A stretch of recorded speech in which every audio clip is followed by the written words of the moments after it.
All right, what's up, everybody? Hopefully, everybody's having a fantastic week. Bitcoin has just made fresh weekly lows, pretty close to making fresh yearly lows.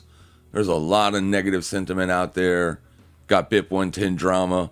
Bitcoin as a community is split right down the middle. You got Michael Saylor, who, according to some YouTubers and some macro analysts, is going to become a forced net seller. It's going to drive Bitcoin into super nasty prices and probably be Bitcoin's in. It's all out there. So unfortunately, Bitcoin's already making its move here. This will be a fresh week low, as you can see right here. So the question becomes, if it's Tuesday, are we making a fresh weekly low right now? Or are we making the weekly low right now? Or have we already made the weekly high and we're looking for more downside continuation to come? I'm probably going to be on the second boat, not because of all the negative sentiment and all of the STRC drama and the BIP drama. None of that matters to me. The only thing that I have been watching to keep me firmly planted on the right side of the market has been the dollar. Excuse me.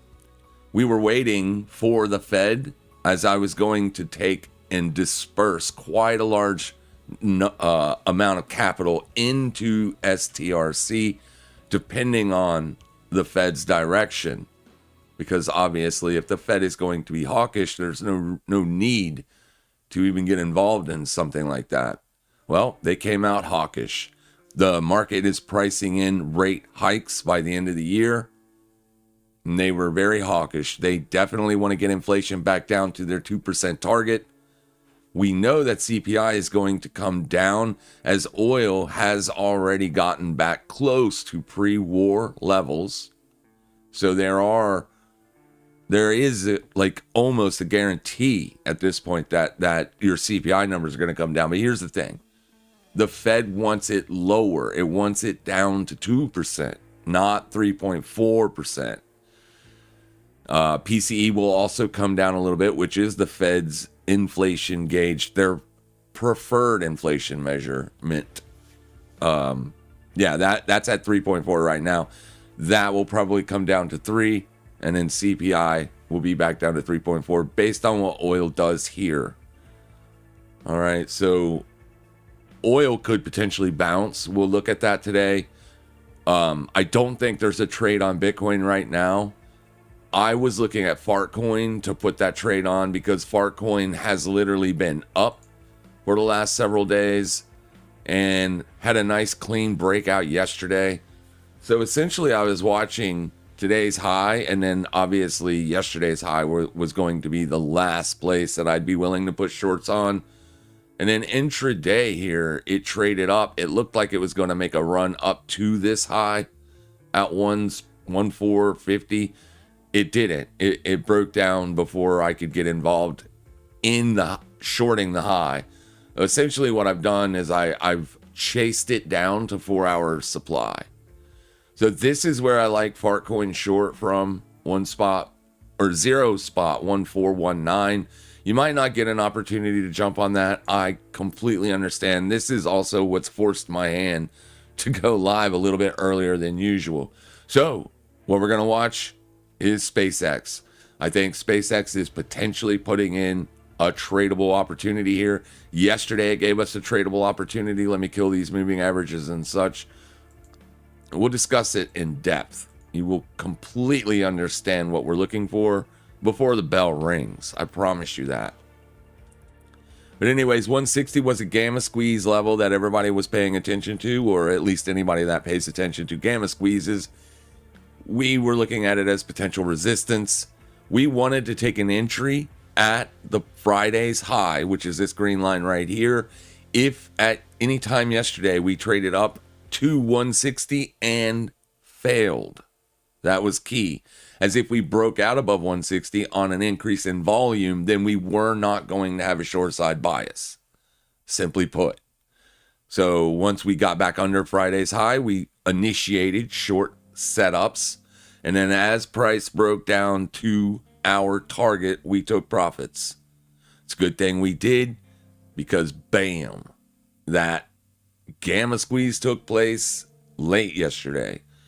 I don't know if it had anything to do with how bullish Tesla was yesterday, but if you look at Tesla's daily candle yesterday, it made a statement. I mean, this thing was absolutely unstoppable yesterday. So I didn't want to try to short SPCX if that's what was going to happen, which potentially would have happened if we got that gamma squeeze. Well, we were able to get our profits out of the market. It was a good day. It's a really good week. We got a nice big buffer with us right now. So I am looking for shorts here if it fails.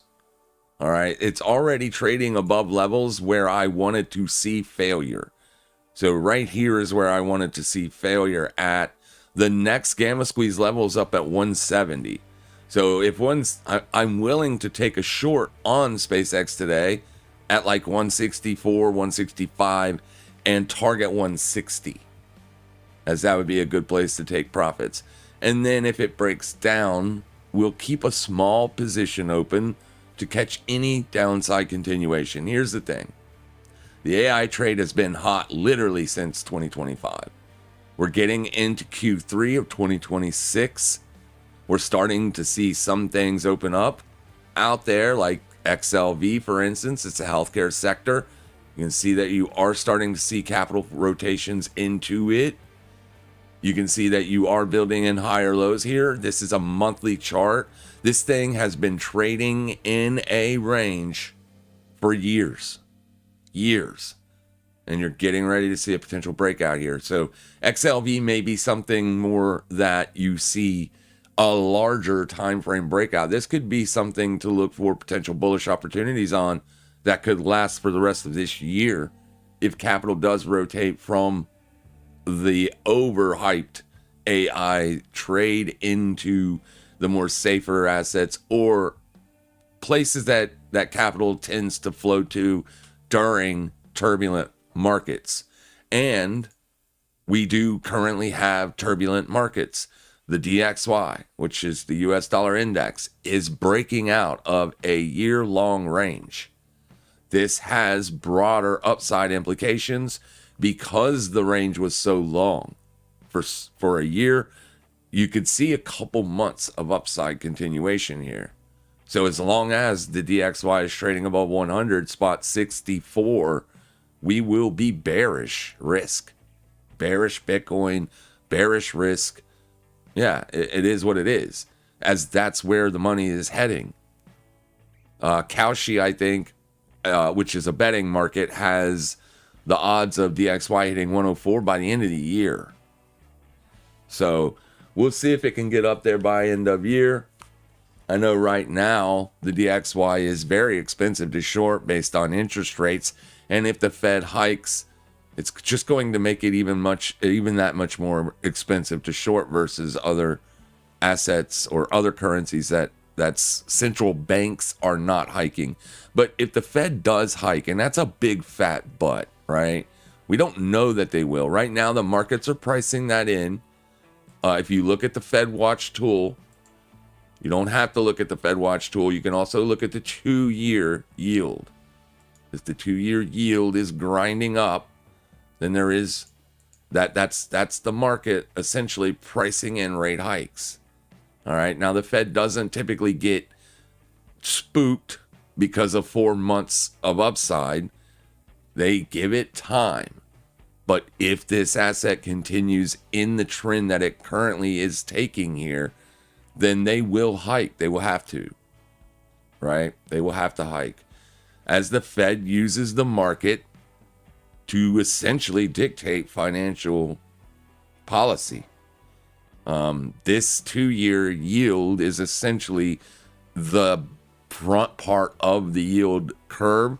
So wherever this goes, that's where the Fed will typically, maybe not always, but typically the Fed will essentially chase this. But like I said, they will give it months of room. So near term, 2-3 months worth of volatility isn't enough to shake the Fed. But the Fed has already pivoted. They have already went from rates being cut and then a pause to no more are they looking for rate cuts, but now they are hawkish and looking for rate hikes. So you can see that pivot in the Fed. And the Fed, like I said, it takes them a while to pivot. So we just got a pivot in June 16. The Fed has pivoted to tighter monetary policy. So XLF would probably be the next sector to watch for shorts, as the financial sector should take a beating. Now, we are currently watching, right now, we're going to be watching 53.94, as if the XLF stays under this price. This is where I'm willing to put risk on for that downside push. All right, so right here is where we're going to be focusing on today, though, for day trade scalps. I think it's a little bit early, as if it breaks out above these highs here, then it might be looking to run above that. I do not want to put shorts on. As long as it's staying under 4-hour supply, I will. Because I don't really believe that you're going to see much upside on SPCX from here. But because price is currently structured above that gamma squeeze level, we have to be very risk averse. So we don't want to just short now, right? Just jump in a short right here, right now, because we know that right now the buyers are currently looking for a potential run higher. But gamma is situated to be, dealers are short gamma. So we think that this is going to be faded. This move up will be faded. And if at any point it gets back under 160, then down in here becomes support. 155 to 150, that's where your put wall is. The next gamma squeeze level would be up at 170. So it does kind of like, so it basically, if this low holds, if it doesn't break down and start a trending move lower, then there is a threat that it wants to run higher. So we don't want to get in front of that, essentially. But there is a trade idea here. There is a trade setup. It is currently happening right now. Last week was a breakdown. If we're anticipating lower prices on SPCX, which we are, because just speaking in terms of how much money does this company make, does it, I mean, obviously hype can run this thing much higher, more than it's worth, but we think that it's going to pull back. We think that it's going to pull back, and we'll see if it does or not. I will stop having a bearish bias on this thing if it takes out last week's high. I will leave it alone. I would stop trying to short it. But right now, it looks like it is trying to price in a lower move, and we want to capitalize on that.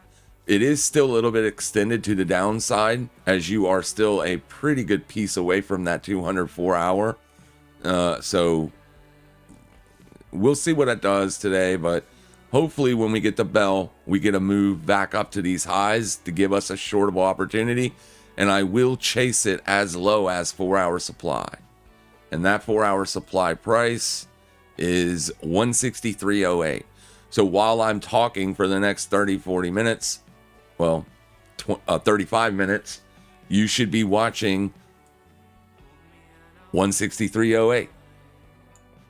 All right, listen to me, watch 163.08. But anyways, Fartcoin, here is what I'm talking about. This is a perfect example of when something is doing something else. Like obviously Bitcoin's been bearish, so why has Fartcoin been going up? It's a short covering rally, essentially.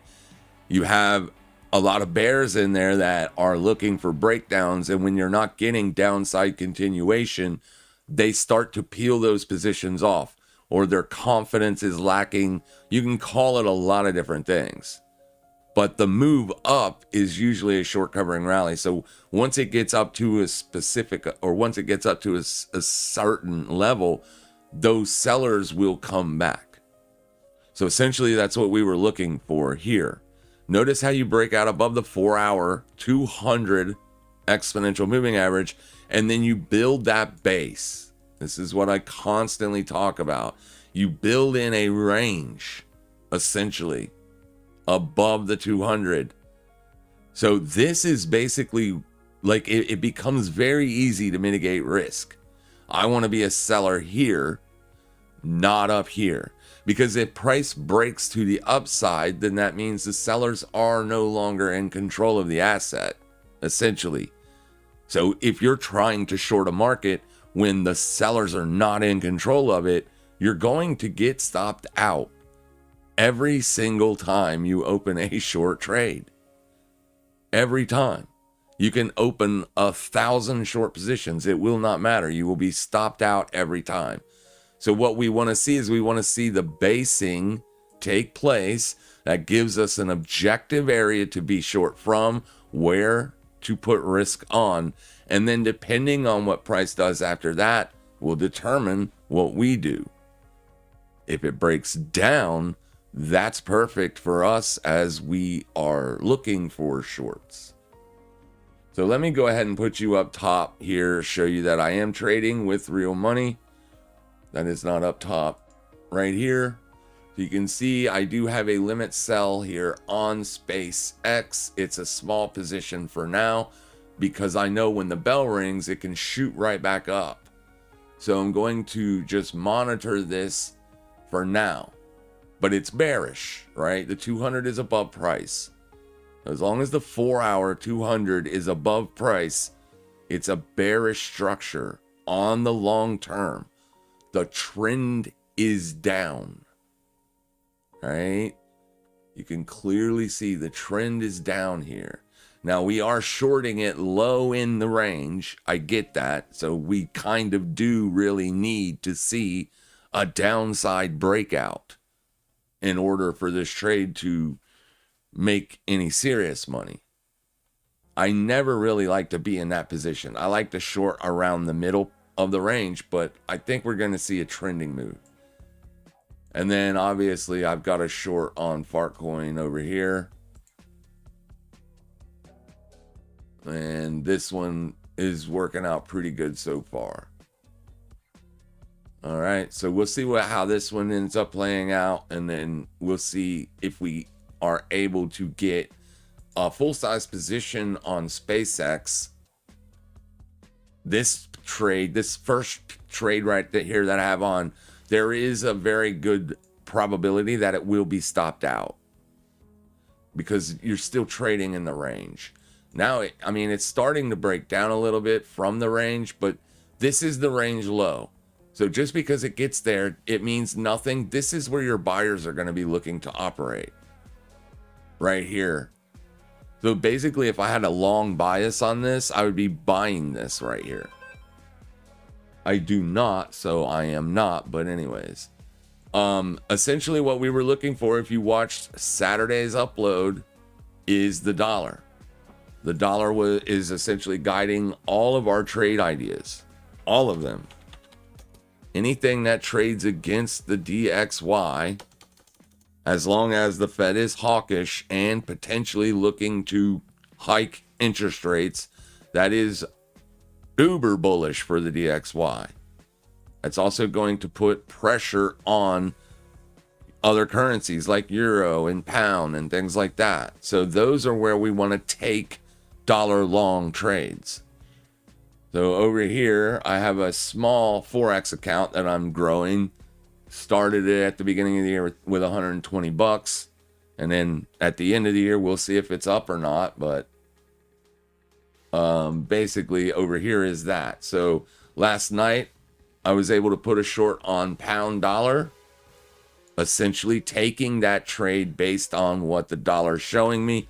Over here, I already have a short open on the euro. We've had this short open for weeks, and we're generating free money every single day because of the rollover rates, because of the interest rate spread, or also known as a carry trade. So we're making money because price is depreciating, and we're also making money every single day based on rollover rates. And then over here, I have a long on dollar Swissy. Now, this long on dollar Swissy, I am willing to cut loose. This one is also generating free money just by holding it long. So there's no point in closing it. This one is actually paying me more on rollover fees than anything else. Almost a full dollar on every 10,000 units that you are holding. So, but this usually trends down, even though the rollover rates or, the funding fees are generally structured for people to hold long US dollar versus the Swiss franc. As you can see here on lifetime data on a monthly chart, it generally trends lower. This is because the Switzerland, or the SNB, which is the Swiss National Bank, they have very little inflation. They're very tight with their monetary policy. Like, it's just a very good overall currency. And it typically is stronger than the dollar because people will offset those rollover rates, if you will, or just they're more than willing to pay those fees to be short this Forex pair.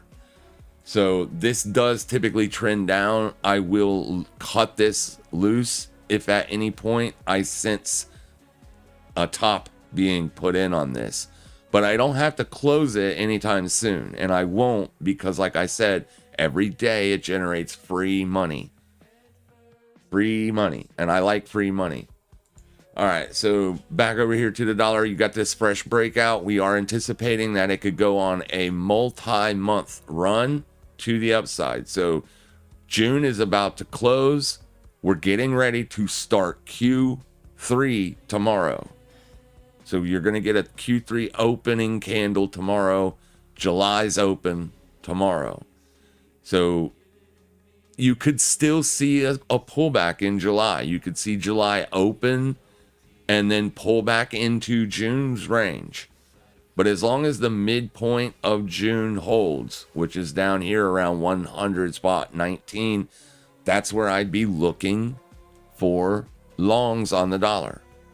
Later on, that's going to be next week or the week after. For this week, we wanted to see if the dollar was going to open up strong. Was it going to pull back? So here's Friday's low, essentially watching the dollar yesterday as it pushed down into Friday's low. I knew that if at any point it failed to trend under this, then I wanted to be long. And so is everybody else. So far, so good on the dollar coming out strong at the beginning of the week. This is only going to be a 4-day trading week, as July the 3rd is on Friday.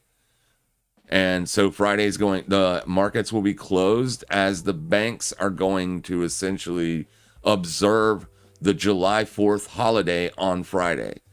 So even though the holiday is actually on Saturday, sometimes if it's a big holiday like July 4th is, then companies will shut down. It just gives their employees a day off with pay, yada yada. So small shortened week this week. Thursday will be the last day. We will get NFP on Thursday instead of Friday this month. NFP is usually held on the first Friday of every month. So this week it'll be the first Thursday of the month.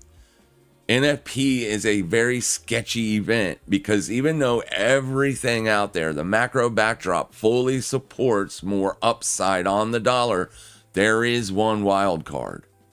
That one wild card is the BOJ. I have a bullish bias on the dollar. I expect the dollar to continue to rally. However, the BOJ is currently intervening.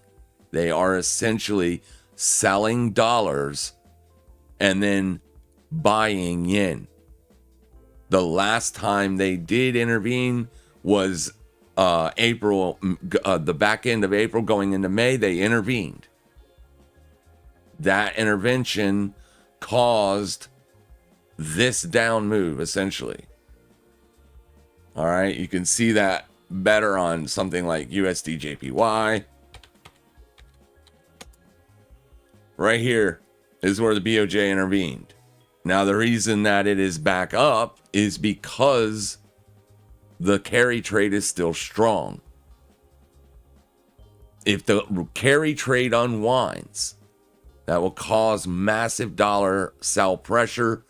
That will also potentially cause the S&P 500 and a lot of high-flying tech stocks right now to also roll over. So nobody wants to see the end of the carry trade, but it could happen.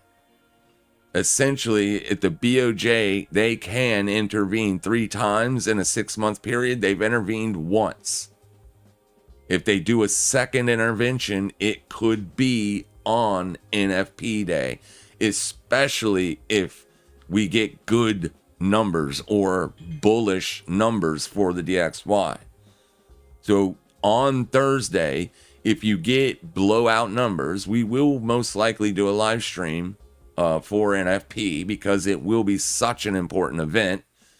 And that wild card is out there. We're not going to get uber bearish on the dollar because of the BOJ, but I just want you to understand that this isn't a free trade, right? You can't just go load up on the dollar and expect it to be up to 104. There is always the second half of the trade. There's always the sell side that you have to be aware of. So I'm just making you aware of that it's not a guaranteed win for the dollar. If the BOJ does intervene, that will put weakness in the dollar. I honestly believe that's the only thing that will save Bitcoin. I don't think literally there's anything else that can save Bitcoin at this moment in time other than a weak dollar. This thing looks like it is ready to break down. It looks like it wants to go lower. I wanted to be bullish on Bitcoin. I have been bullish on Bitcoin. I have been buying spot Bitcoin. I've been shorting Bitcoin also to generate revenues, but I've been taking those revenues and purchasing Bitcoin. So far, I've purchased quite a bit of it, but I'm holding off on those purchases for now because the Fed told me everything I needed to know for the second half of 2026. If they're going to be hawkish and looking to hike rates, it's going to put a bid under the DXY. That's going to put sell side pressure on Bitcoin as long as there is a inverse correlation there. So we looked at the correlation coefficient indicator to give us that info. It's right here. So basically you just type in DXY and then hit apply, and that'll give you the correlation coefficient. We looked at this last week. There was zero correlation. So zero, or the zero line, means no correlation. 1 means they are strongly correlated, and -1 means they are inversely correlated. So Bitcoin was trading without any correlation to the dollar there for a little while, which was a good thing because the dollar started to break out. If the dollar is going to go on a big rally, we don't necessarily mind being a buyer on Bitcoin as long as there's no correlation. But if there is a strong inverse correlation, as long as the dollar is bullish, we can't really be looking for longs or looking for long scalps. You can still buy Bitcoin if you think 5 years from now it will be more expensive than it is today, right? For the long-term hold. But if you're going to use leverage, you're probably going to get stopped out.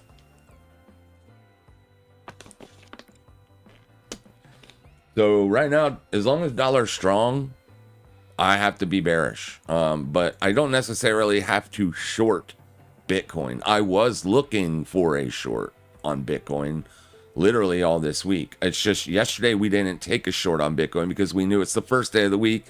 We're not going to have any real good, solid directional bias. But once dollar traded down to Friday's low and bounced, you can see how Bitcoin immediately rolled over. That rollover came late yesterday. late yesterday, 4 p.m. That's essentially where you topped out.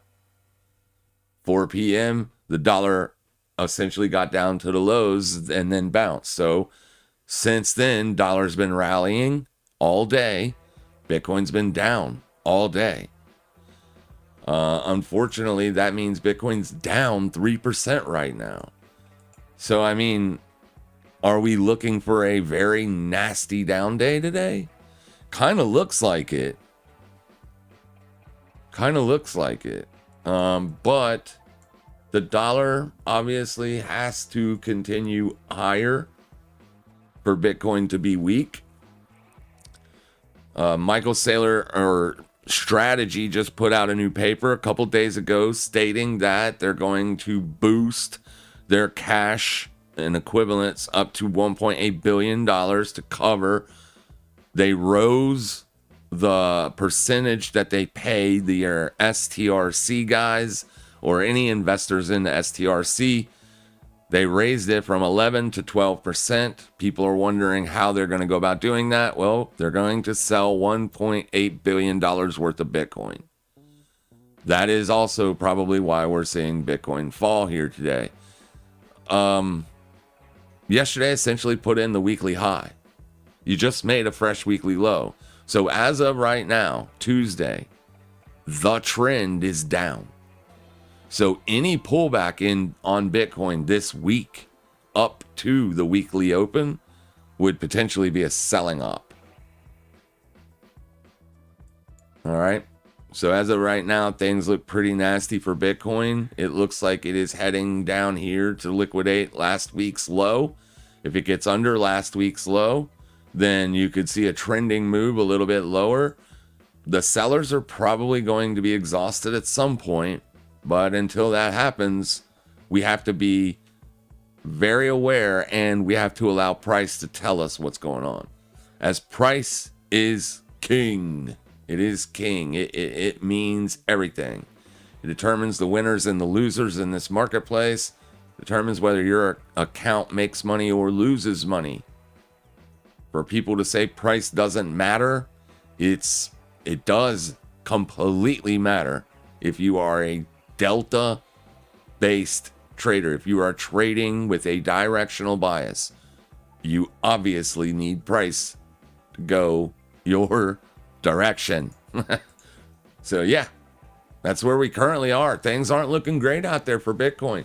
All the bears are pounding on their chest and everything like that. And hey, they've been right since October. They have the con. Everything is working out for them.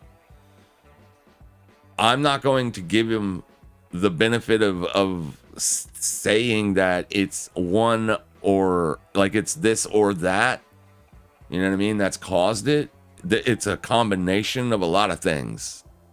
You've got BIP110 drama. You've got literally Michael Strategy is a massive, massive risk to this market right now, as their cost basis is up all the way back up to 75K. And they're not making money as long as Bitcoin is under 75K. They're actually losing money as long as Bitcoin is negative on the year. They need Bitcoin to be positive by 2% year over year in order to generate a profit. But their MNAV is good if Bitcoin is above 75K. So if Bitcoin fails to put in a large trending move under last week's low, you could potentially look at that as sell side exhaustion. If Bitcoin breaks under 58K and then starts to trend hard, then obviously the sellers are not exhausted. It's that simple. Price will let us know. It absolutely will. It'll tell us everything we need to know. You have been building in insignificant lows as of late, as this low was put in all the way back at the beginning of the year in February, and it took all the way into June to break that low. You did break that low, but you did not break that low and continue. You just broke the low and then got back in the range. And so far, it's been 1, 2, 3. This is week number 4 of, breaking the low, but not trending. So last week was a breakdown, was a close below, and it did trend below the prior week. But these are the lows that everybody are watching. As if you continue to put in insignificant lows, though if this is a low, you just keep bouncing, and then you put in a lower low, but you bounce and a lower low. Eventually it's going to lead to a big upside move. If it doesn't trend lower and lower, right? This is trend continuation. This is exhaustion. Also known as a Wyckoff accumulation formation. It's known as a 3-drive bottoming formation. It's known as a lot of different words, right? But it's all the same thing. It all means the same thing. Essentially, you have price testing the sell side to see if there's any massive sellers that want to jump on it here. And if so, then it will continue. If not, then it will go back higher looking for said sellers. It's supply and demand is essentially what it is. There's too much demand here to allow price to break down. Now, we'll see, right? We'll see. I don't believe that's happening. I mean, it looks like it's trying to happen, but because the Fed literally just came out with a pivot to the hawkish side, I think now we're going to see that trending move. Unfortunately. Potentially, right?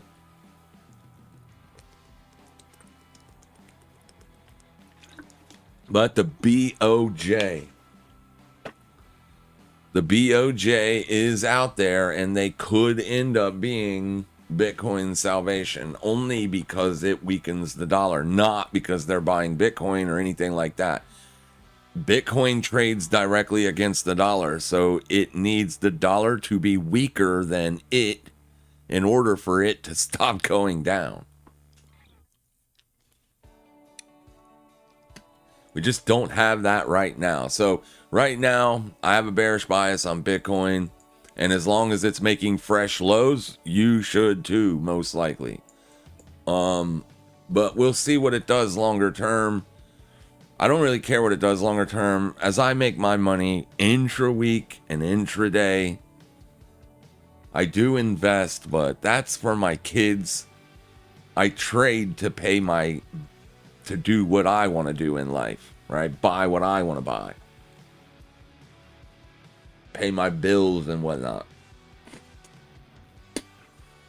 Investments that I own will most likely just be handed down to my children once I pass away. And then they can do whatever they want to do with it. So yeah, we'll see what happens here, but I'm positioned for the sell side. Let me go look at Fartcoin real quick, because Bitcoin is bouncing down here. Fartcoin could absolutely find support here. Fartcoin closed as an up week last week after rejecting the downside. So you can see where Fartcoin traded down, tested those lows, and put in that upside wick and then closed higher. And you are seeing, as of right now, upside continuation. So Fartcoin is a very dangerous short. It's a very dangerous short. We think it's losing that bullish momentum that it does have, but time will tell. Time will tell. Right now, the dollar's pulling back, testing the midpoint of the daily range. So Bitcoin probably going to bounce a little bit. So this is your daily chart. You can see how the dollar has already taken out yesterday's high. So the dollar is already indicating that it potentially wants to trend higher. Some people are going to look at that as a rejection, and you can. But as long as the dollar is trading above the 21-day exponential, that means the bulls are clearly in control of price. Order flow is bullish. If order flow is bullish, we typically want to be on the buy side. So essentially what we're going to see here is, does it break under this low and then head down to make a fresh day low? That would be bearish. That would be bearish. That's the only thing that would save Bitcoin here. If we look at deltas, we can delete the correlation coefficient. We don't need it. We've seen it. The deltas are negative. So the sellers are the aggressors today. If you look at your session volume profile, these are two indicators that we use a lot to basically help us get our directional bias on an intraday basis. POC is at the top of the range, the top of the day range. So right now, you've already broken down. You've already taken out the weekly low. But you haven't got last week's low yet. But you are trending in a channel, if you will. So one could clone this channel, take it up to the weekly high, and say at any point, if you break out above the top side of this channel, then you've invalidated that bottom side breakout. You are a long ways from invalidating the sell side. So I'm going to stay on the short side. Kind of curious as to why we're not seeing Fartcoin as weak as Bitcoin is. So looking for Bitcoin shorts on Fartcoin is obviously not a great idea. It may end up being a great idea, but as of right now, it's not. I do like it. It is showing me signs of failure. So I do like it lower. I am going to hold the short. But there is still a possibility of eating a stop on this. If you want to get involved, 14.17 is where I'm short.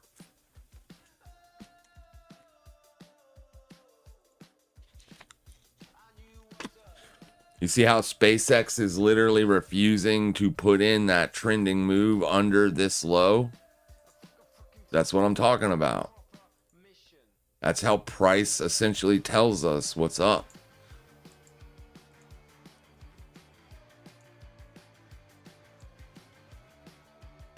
It does look like the sellers are pretty aggressive here. But this is nothing in terms of selling pressure. Nothing. All right, right now it's testing 163, which is that 4-hour supply. Right in here or up here is where we expect it to fail. So if we get stopped out from this entry, because the stop's just setting right above. So if it continues to trade up, we'll eat a stop on that first entry, and that's fine because we truly want to see if it can liquidate this high and then fail. And then if that ends up being the case, we can throw our shorts on up here. And then if we're right, the money we make on that trade will cover the first loss. Money management, risk management. It is absolutely crucial. We cannot predict what price will do. Price is very chaotic. It does hint to us. It does give us signals, but sometimes those signals fail.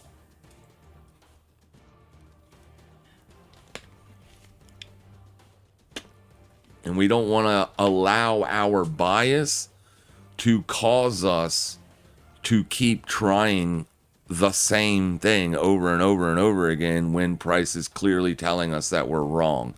If price is trading above this, we're wrong, at least on the near term, right? So it makes it very easy to mitigate that risk. Makes it very easy for us to be profitable long-term traders. Awesome.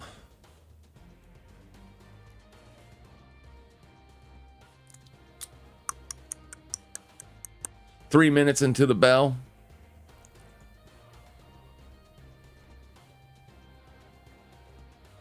That's probably when we'll eat the stop. The buyers show up here. They are showing up on the near term. It is still neutral, but yesterday it got to neutral, and then the buyers picked it right back up again. But all we need is a move like this, and we can take profits when sized up correctly, obviously. $400 is not, or $500 position size with 10x leverage is not sized up correctly. So this is where I'm going to try to get that second entry off to get up to a full size position.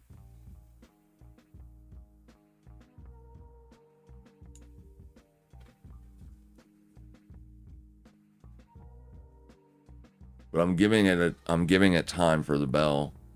This is literally what I'm doing. Yeah, and there is a jolts. There is jolts at 10. Jolts. It's a high risk news event. It's potentially a high risk news event. Sometimes it doesn't do anything, and sometimes it does cause intraday chaos and volatility. Be aware of that at 10 o'clock. Thank you for reminding me, Stephen. Other than that, there's really nothing else. Tomorrow, Kevin Warsh is going to speak again, but that's tomorrow. Jolts will be the big headline risk for today. Let me get my stop loss out there because I did not put one out. I'm good to go. The 166.25, if we fail there, that's the ultimate level. That's the level where we would be willing to try it again for the sell side. If the sellers are super aggressive, then they should be able to defend this.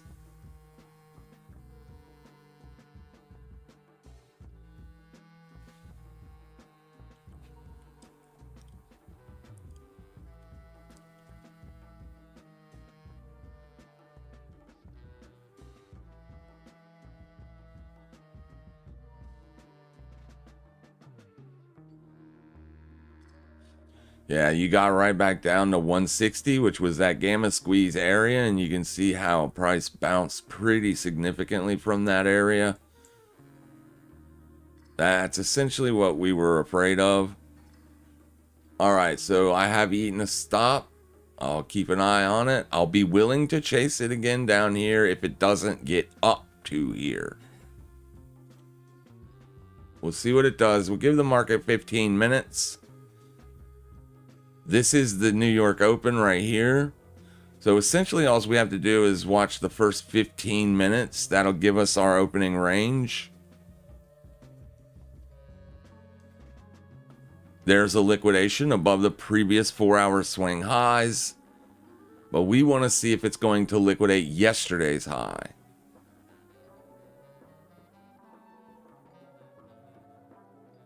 If it breaks out above that, we don't want to be a seller.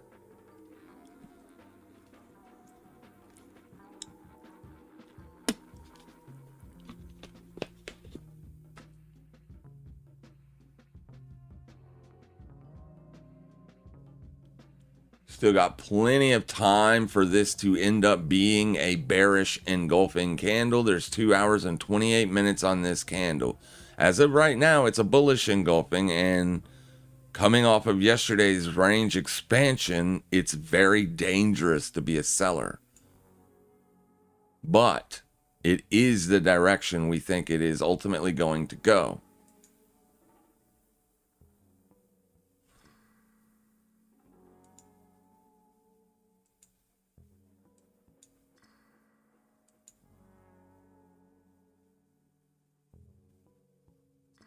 What do we have at our disposal?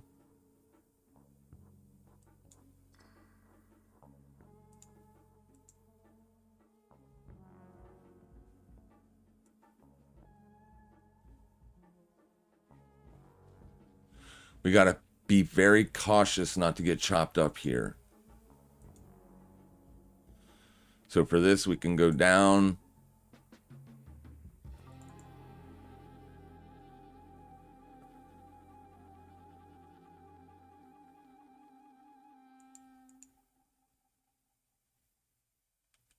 We don't care about that level anymore. Probably don't need to go down to the 10-second chart. Remember, as long as it's above this line, you can't be a seller. You got to wait for this line. You might have to chase it a little bit, but it's, I mean, it is what it is, right? Then that high becomes your risk. That's where you put your stop. Or that's where I put my stop. But I got to wait for price to even get back under this. As long as it's trading above it, there's a chance it wants to go higher. So there's no point in getting chopped up.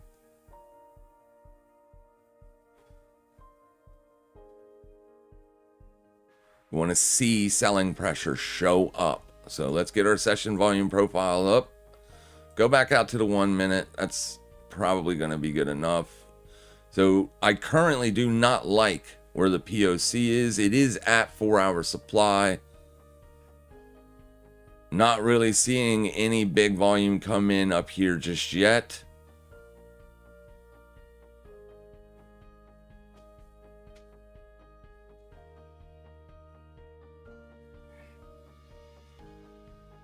This is a liquidation point, so if it's a big breakout, that'll be pretty definitive. If it's just a peak above and then a chop, just boop, something like this, then we would still be potentially willing to be a seller. But if it breaks out hard, there's no point, as the bulls have it.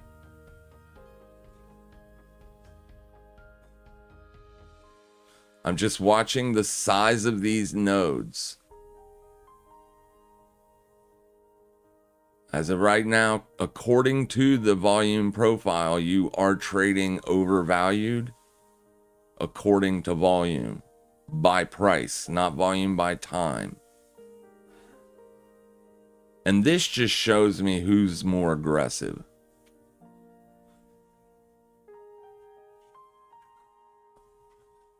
So all morning, the sellers were more aggressive. The buyers have retaken the aggression, so we have to be cautiously bearish.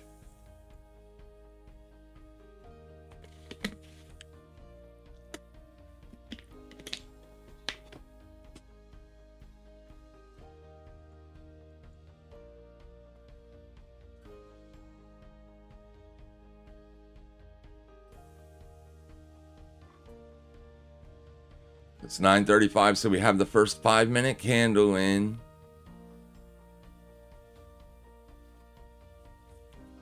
So every fresh high will be a new day high. Right now, your daily high is setting just under 166.25.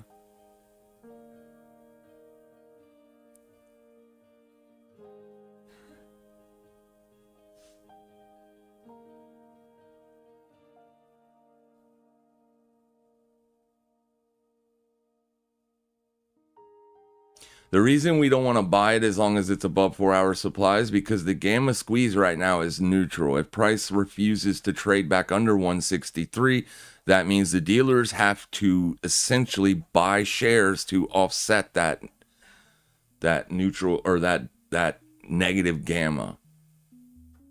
Market makers are not directional bias traders. They do not give a crap what direction price goes. They're not buying shares for price appreciation. They're buying shares to offset the calls and puts they sold you.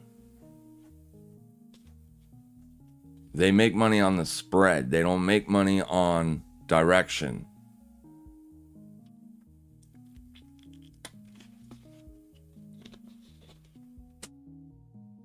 And it's all done by computers too. It's not done by hand. They're not discretionary traders like we are.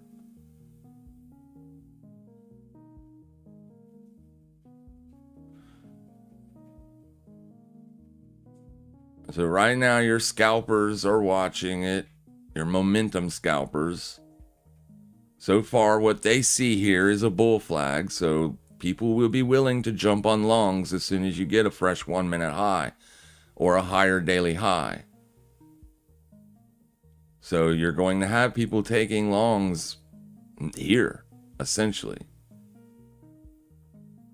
So what we kind of want to see is this. We kind of do want to see price like unwilling to move any higher, and we want to see weakness show up.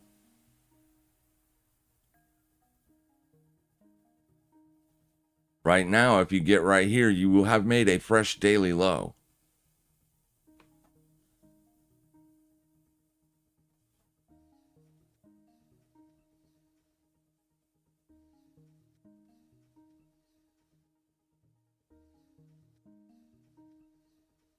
Don't be getting too leveraged and too positioned up to where you can't mitigate this spread.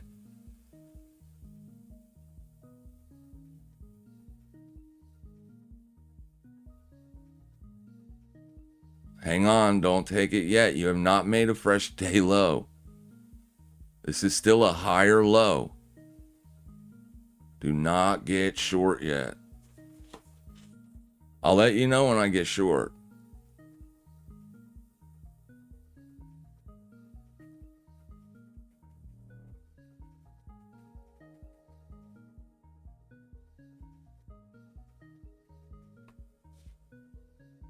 All right, we're seeing pretty good heavy sell side delta showing up, so that's a good sign. But we're not seeing that lower low, which is not a good sign. That means buyers are defending the New York session open. They think today is going to put in higher highs, so they're willing to buy the open. If I had a bullish bias, this is where I would be opening longs as well.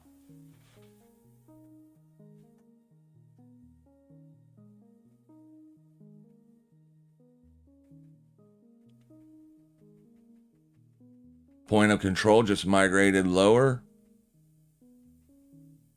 So there's a lot of trades taking place right here at the open.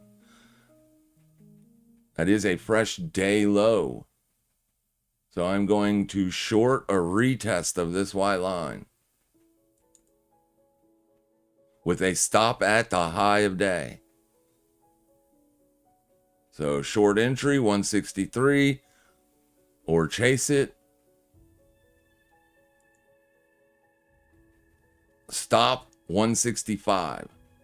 That gives me a $3 wide spread. I need a $6 move to get a break or 2-to-1 risk to reward. I am short. Well, I did not get filled.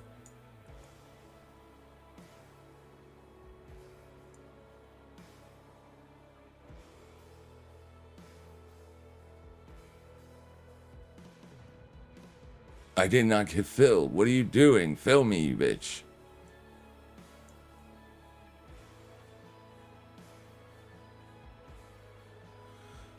Alright, I'm filled. Stop is hive day.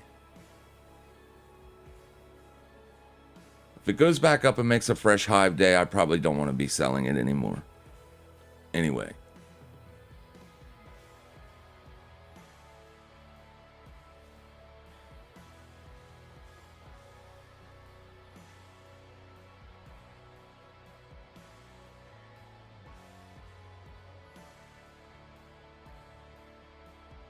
So that's overvalued. We're currently trading undervalue.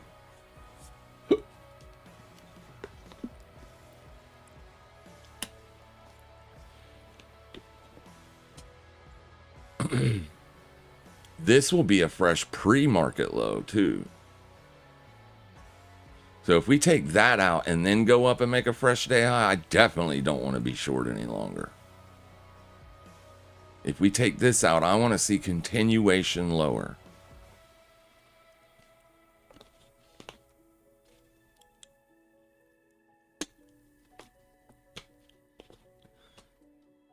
It's kind of a chase of an entry for sure. Obviously, if you would have gotten filled up there, you could be close to taking profits here, as we're typically only looking for about a 3% move.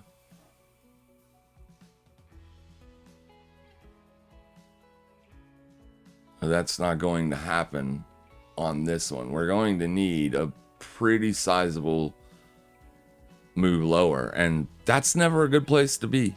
Not really. But with everything that I'm seeing across everything that I watch, so far I like what I'm seeing. So far the dollar looks okay.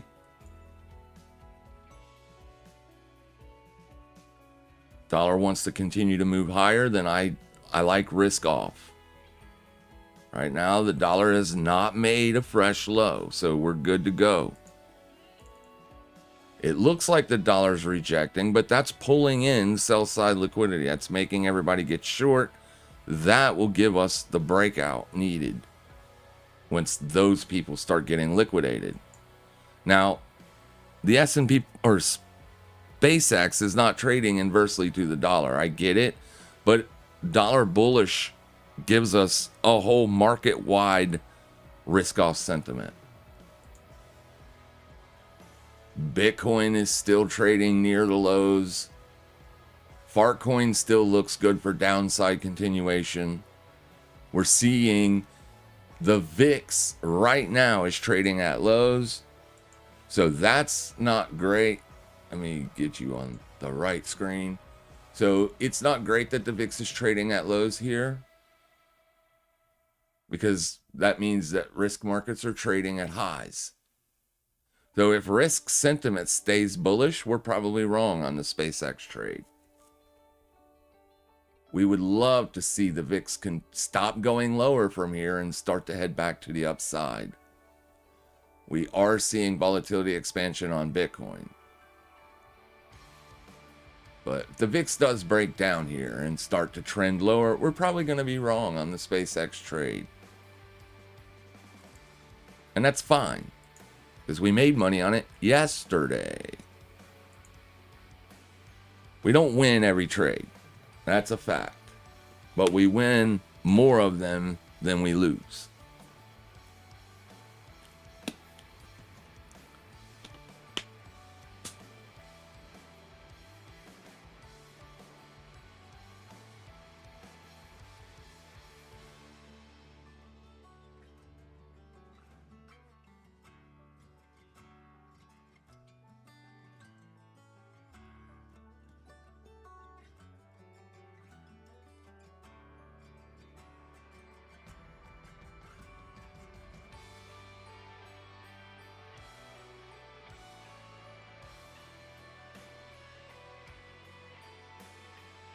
What we want right now is we want the dealers to be essentially back to being short gamma.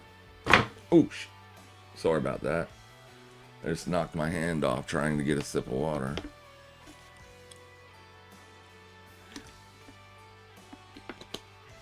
Which I am almost out. Thank you, baby. So far, so good on the VIX. Yeah, essentially, if I was looking for risk off today on the SPOOs, I wouldn't be short yet. I would allow it to get back under yesterday's high before I would fire that short trade. As long as it's above yesterday's high, you're trending to the upside. So you don't want to run in. You don't want to get in front of that. If at any point the S&P gets back under yesterday's high, that's where I'd put my risk on for the sell trade. And you could potentially target yesterday's midpoint, stop above high of day. If that's what I was going to do, that's how I would trade the S&P 500. Not going to trade the S&P 500 right here, right now, because I have risk on Fartcoin to the downside, and I have risk on SPCX to the downside. There's no point me putting on downside on this as well. But you can see how it's kind of failing here at June's VWAP. That's not the line that matters. The line that matters is yesterday's high. As long as you're above yesterday's high, you have upside trend continuation, and that's bad for shorts. So very simple to mitigate risk on the SPOOs today.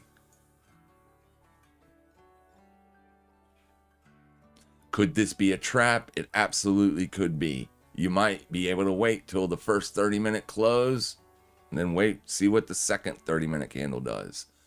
If it gets back under yesterday's high, that's where I'd be willing to do my thing. As you can see right here, we're currently not good. So we want to see it break down and trend under this. If it fails to do that, we're going to be wrong-o.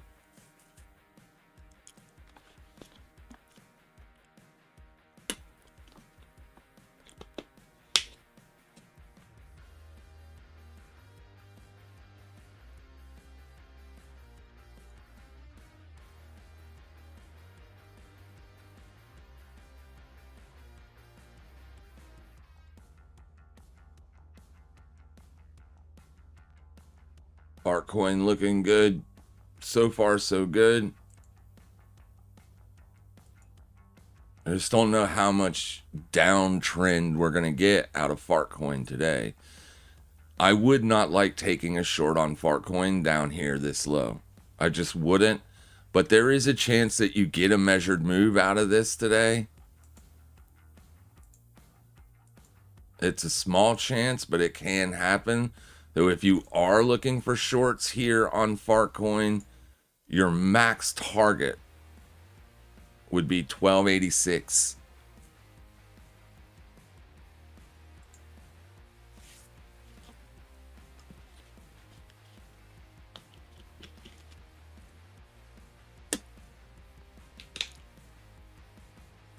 Thank you, baby.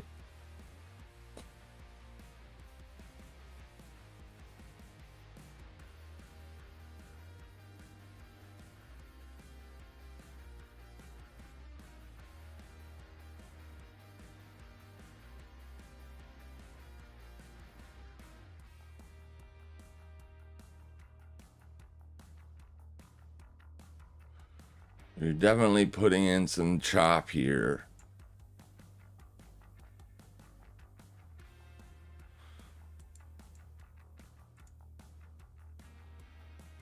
We would like to see this hold.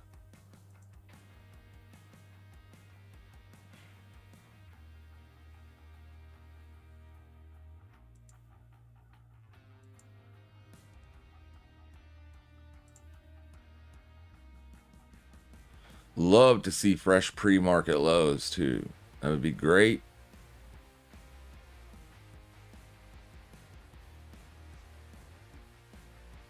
But buyers are definitely scooping it up right here. You're just under the day low. I mean, you're just under the day open, sorry.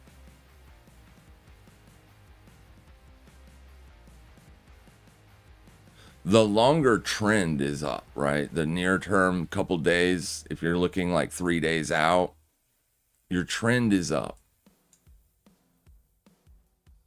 You set in that lower low yesterday and then rallied. So people are definitely trying to buy support for the next leg of upside. It's a dangerous short. Risky, so to speak.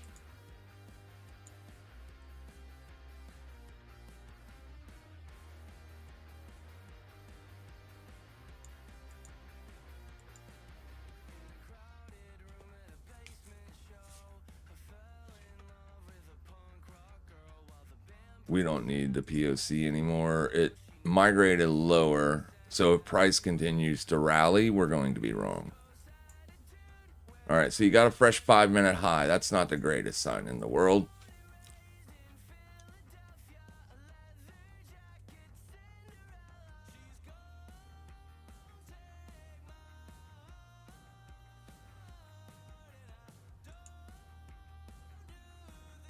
Yeah, that sucks that we couldn't make that opening range break down lower, because the 15-minute candle is your opening range.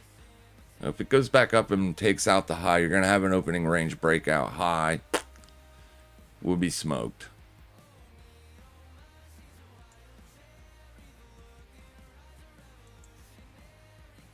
Also, Bitcoin kind of struggling to put in a trending move lower here.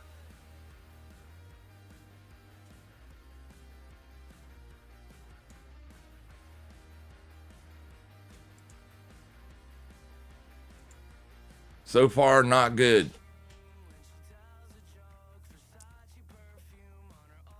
Looks like we're on the wrong side of this.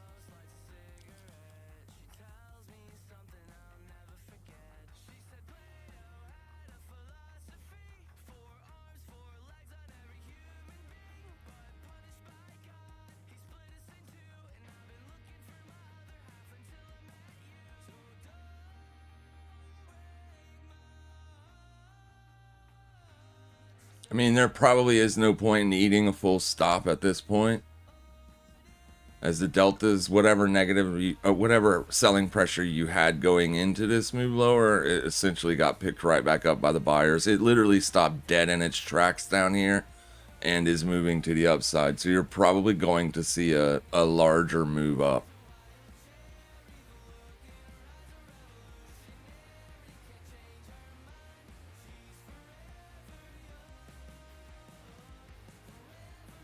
It's a lower high for now, but your deltas are kind of not looking great.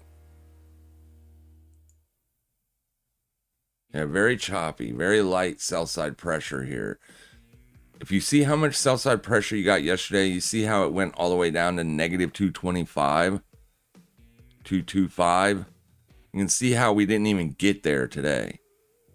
So the selling pressure isn't even as aggressive as it was yesterday morning, and the buyers still ended up beating the sellers.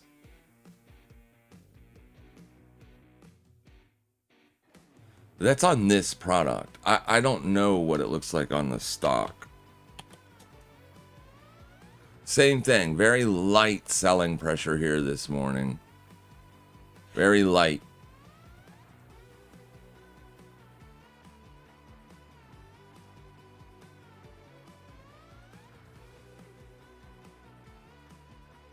Nothing in comparison to what you saw over here, right?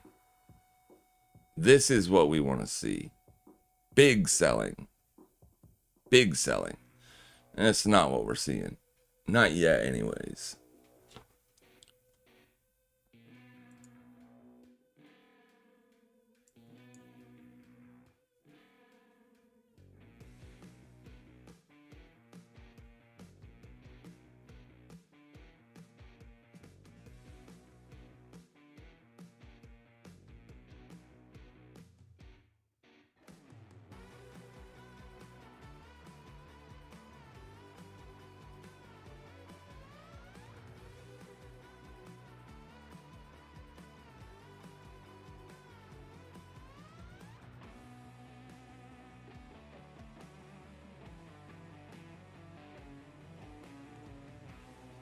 Even Fartcoin has bounced.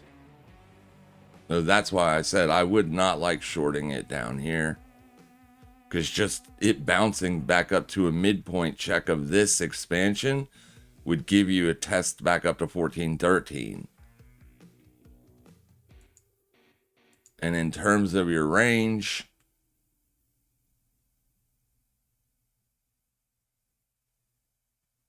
yeah, it would be right back up there in a New York second.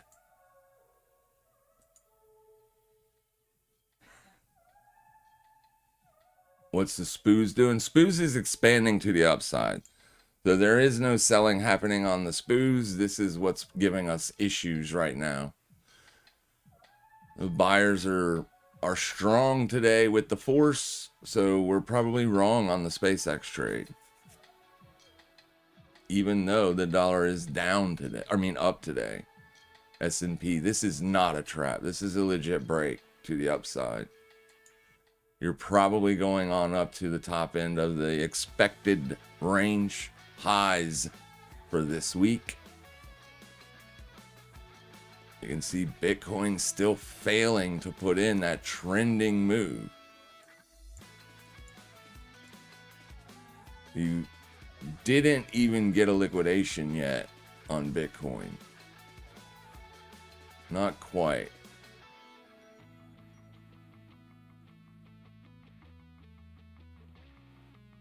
Probably wrong on SpaceX.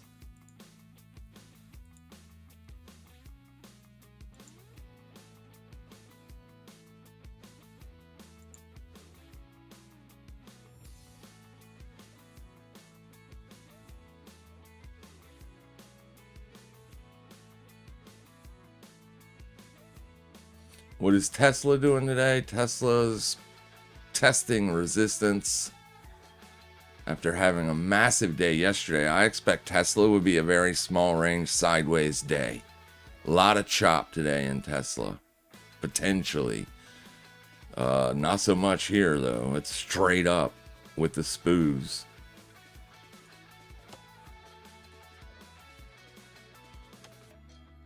Nvidia also seeing a pretty bullish day today. So maybe the dollar isn't looking for that upside breakout today.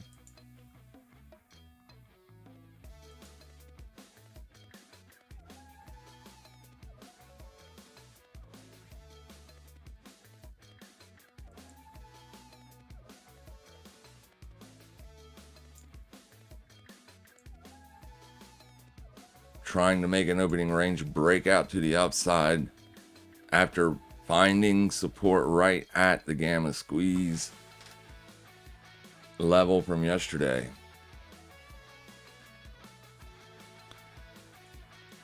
And that gamma squeeze did happen on large volume. Volume definitely cranked up as it broke out through there. So it's kind of, yeah, not great. Not great for sellers.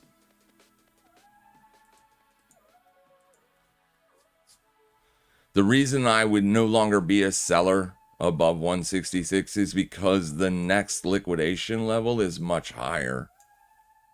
Much higher. So I'd have to wait for price discovery to essentially suss that range out. Could be a while. You're heading up to 180 potentially.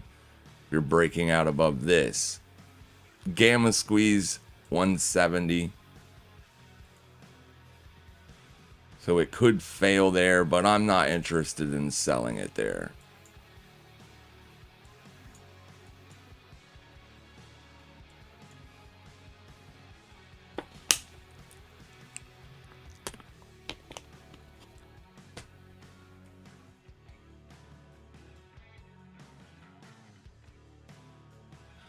So this can always happen when you're looking at liquidation points and whatnot, where you get that bounce and then it comes up here. It could still ultimately fail here later on today and then roll over.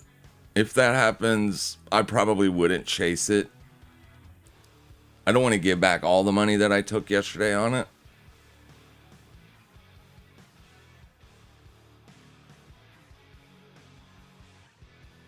It still hasn't made a fresh day high.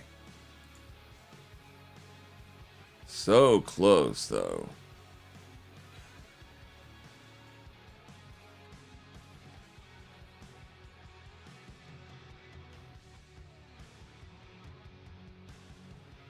So now what we currently have is a little bitty range.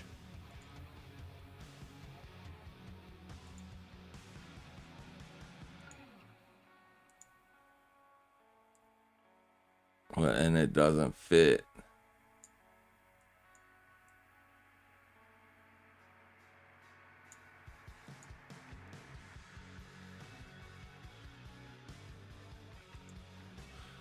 Come on back down. I'm fine with that.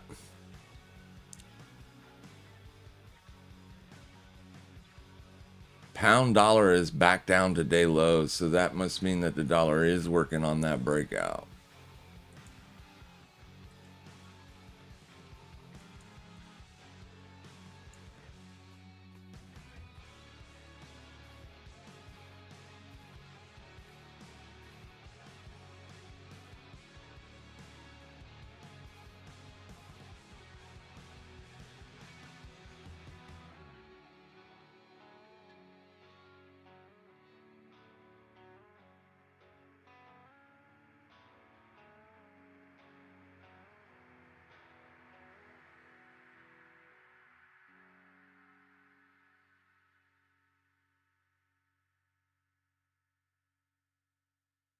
All right, let me see if there's any comments or questions.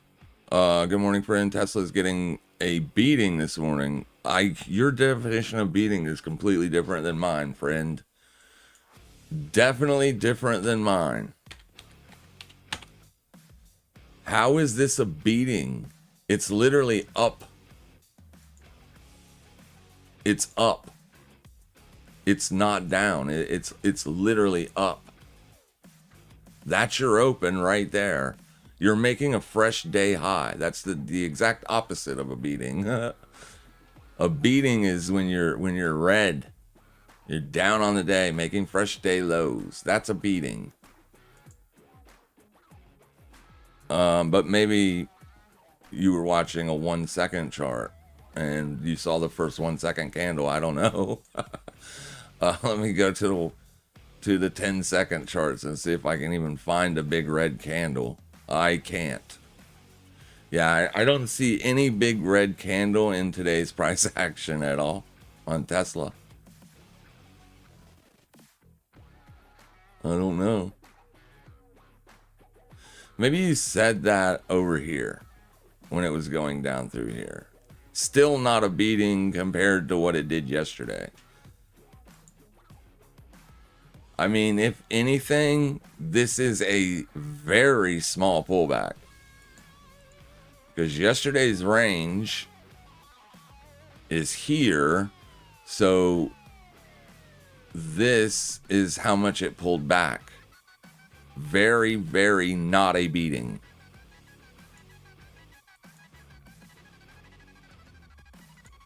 SpaceX is almost at the highs. Fresh day highs. Incoming. SPOO's really bullish. You opened a new 30-minute candle and SPOO's and made a fresh day high. Bitcoin has essentially retraced every bit of that down move without taking out last week's low. This will probably be faded.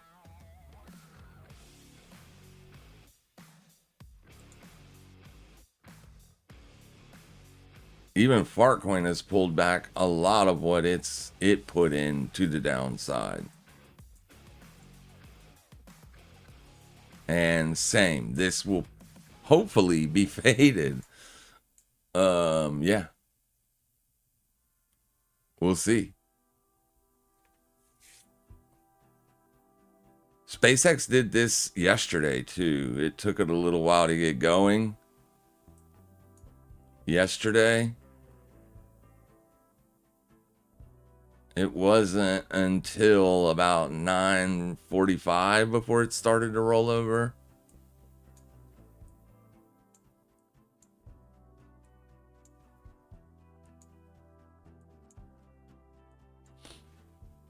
I mean, it hasn't made a high day, so still not stopped, but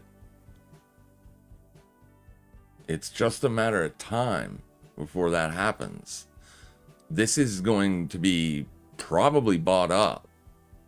You're just testing the open again. This is your open.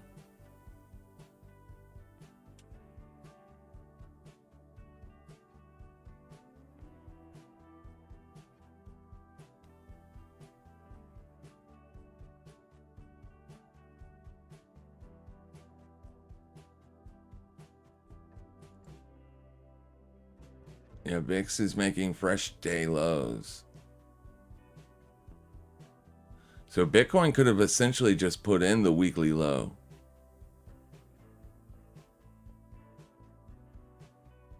We'll see if it gets faded. Big pops usually do get faded. It's to pull in the buyers that feel like they missed the low. These big candles right here, it's for an emotional response. The trend is still down, so this would be a selling opportunity for anybody who missed getting short earlier. They're going to jump onto that. I don't know if they'll be right, obviously, but generally speaking, whenever you have a very aggressive bounce like this off of lows, all of the people who have been trying to buy the lows will jump on it. They'll chase it to the upside and then get stopped out later on as it gets faded.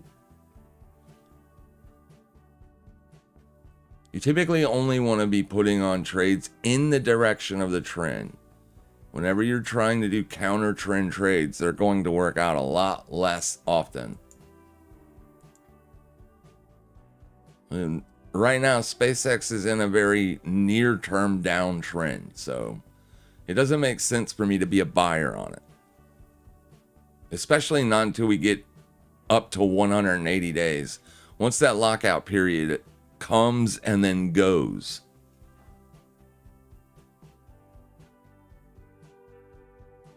that's when all of your early investors are going to be getting out. That's still a long ways away. So it'll be in price discovery until then.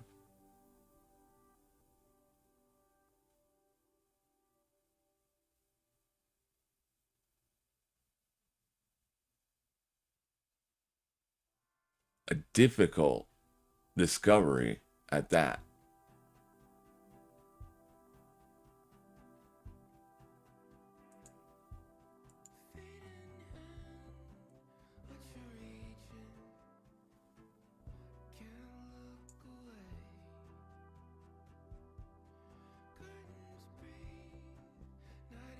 Back to 4-hour supply. That craziness ensues.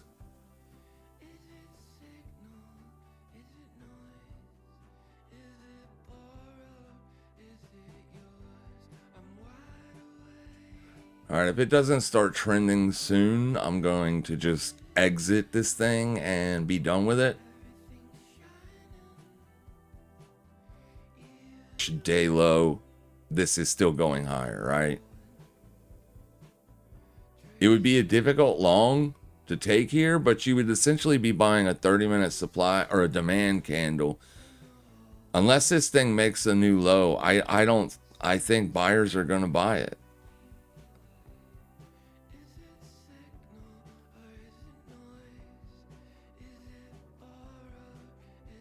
Choppy though. You put in that close under support and then a breakout.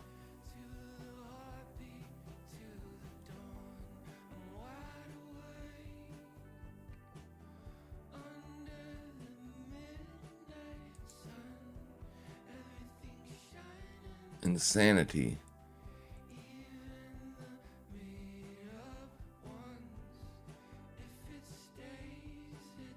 All right. MicroStrategy. Yeah, I keep saying it. I don't know why. MicroStrategy, but it's not even called MicroStrategy anymore, so I don't know why I keep doing that. It is literally strategy. It's just strategy. They changed their name. So the dollar is like rejecting the highs. That will give this the bid probably. Like I said, unless this candle makes a lower low, buyers will buy that. They'll buy this. This is a pullback. You haven't made a fresh day high yet, but you did. That's your high of day. You made it's a lower high, but it's still a higher low. See what I'm saying? Like, the only way I think it goes lower is if we take that low out. And it does not look like it wants to do that.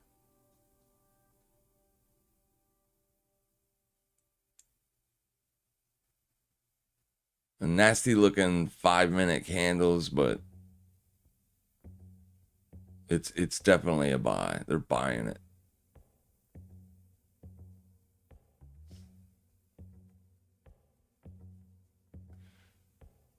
Trust me, I would like for it to stay under 163 because I'm in the red as long as it's above it.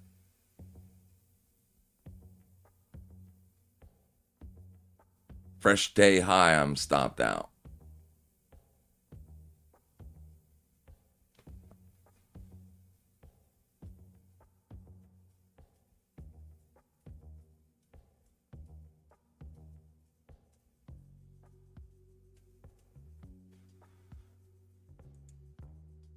The choppiness over here.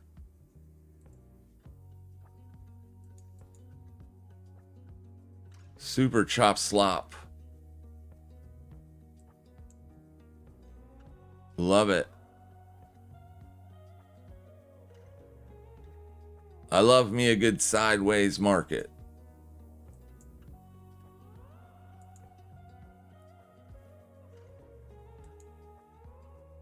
Still red.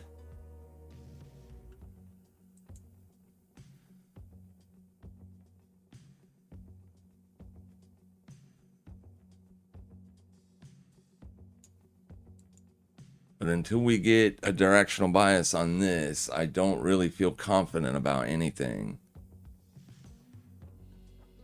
It was a beautiful open from last night. This thing opened and just literally took off straight to the upside.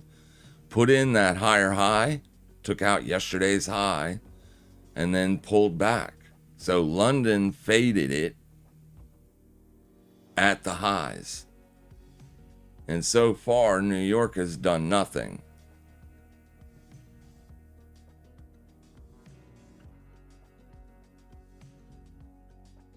So far, you're just in price discovery.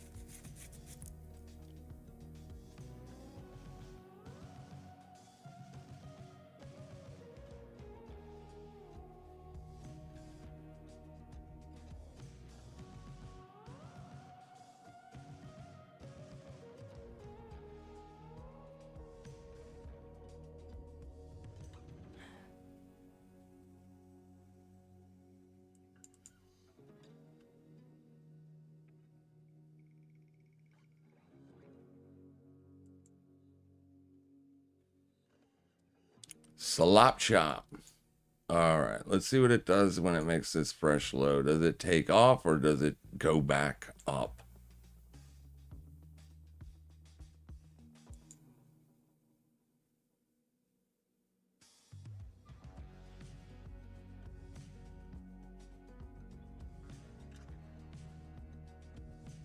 I'm going to give it about 10 more minutes and that's it.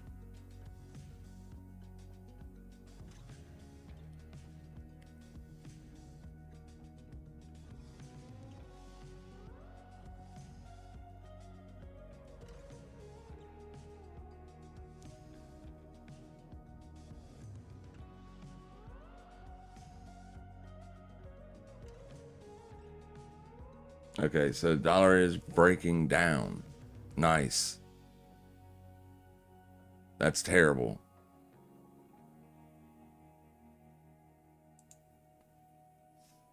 That is terrible.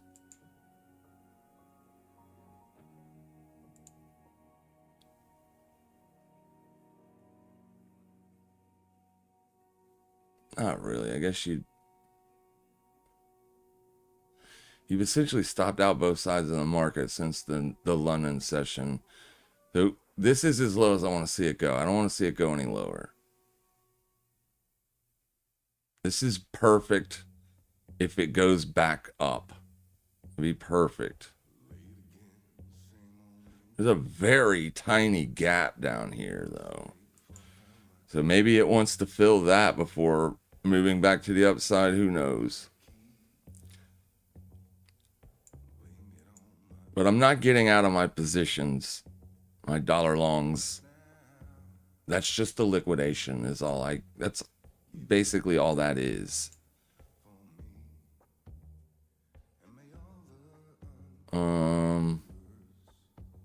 This is probably going to stop me out.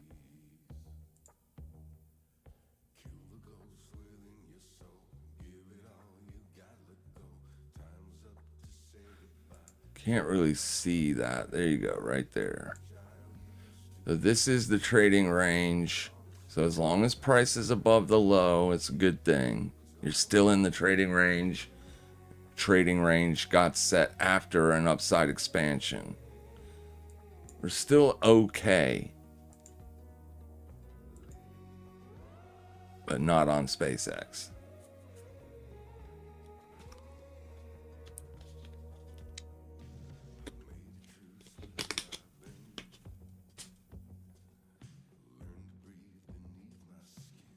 You're even putting in a trending move on deltas, so you're starting to trend above the highs.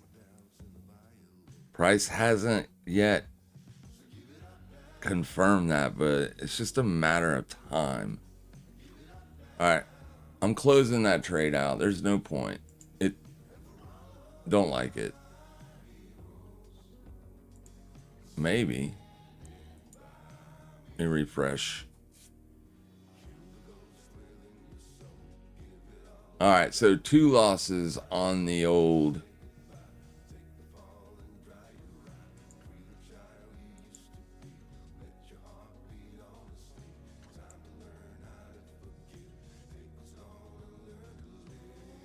Yeah, this is the kind of stuff that really gets annoying.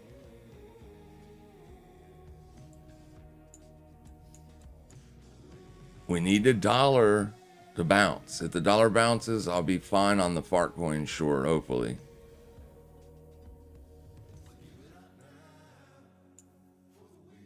My entry on fart coin is just right there, so there was a nice trade on that. I should have taken profits on it, but I didn't. I was too busy watching SpaceX. It's all good.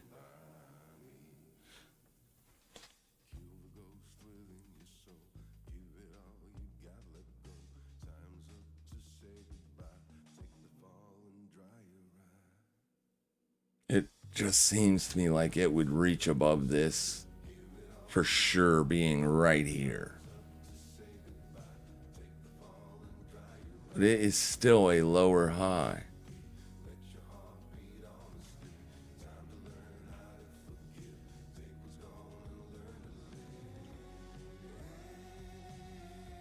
It's coming.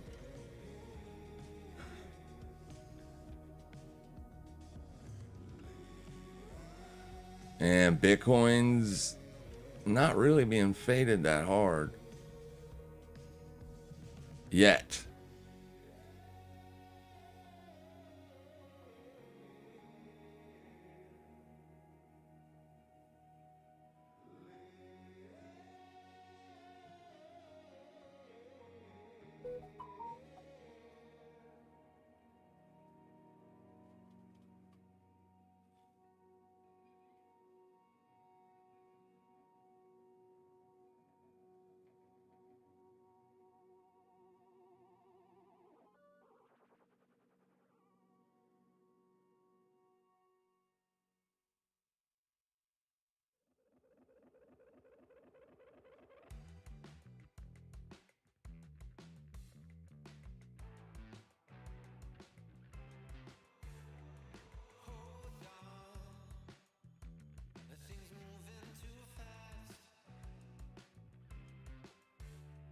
Hmm.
I cannot imagine who's selling the dollar today.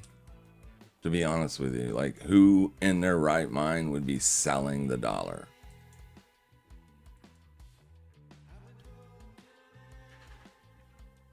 It does not make any sense at all.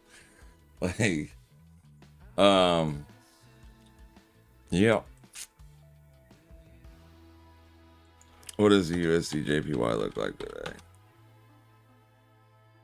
Yeah, it's still up on highs.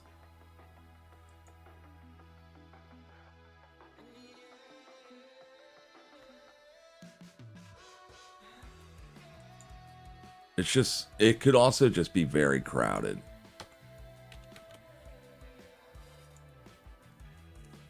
Very crowded.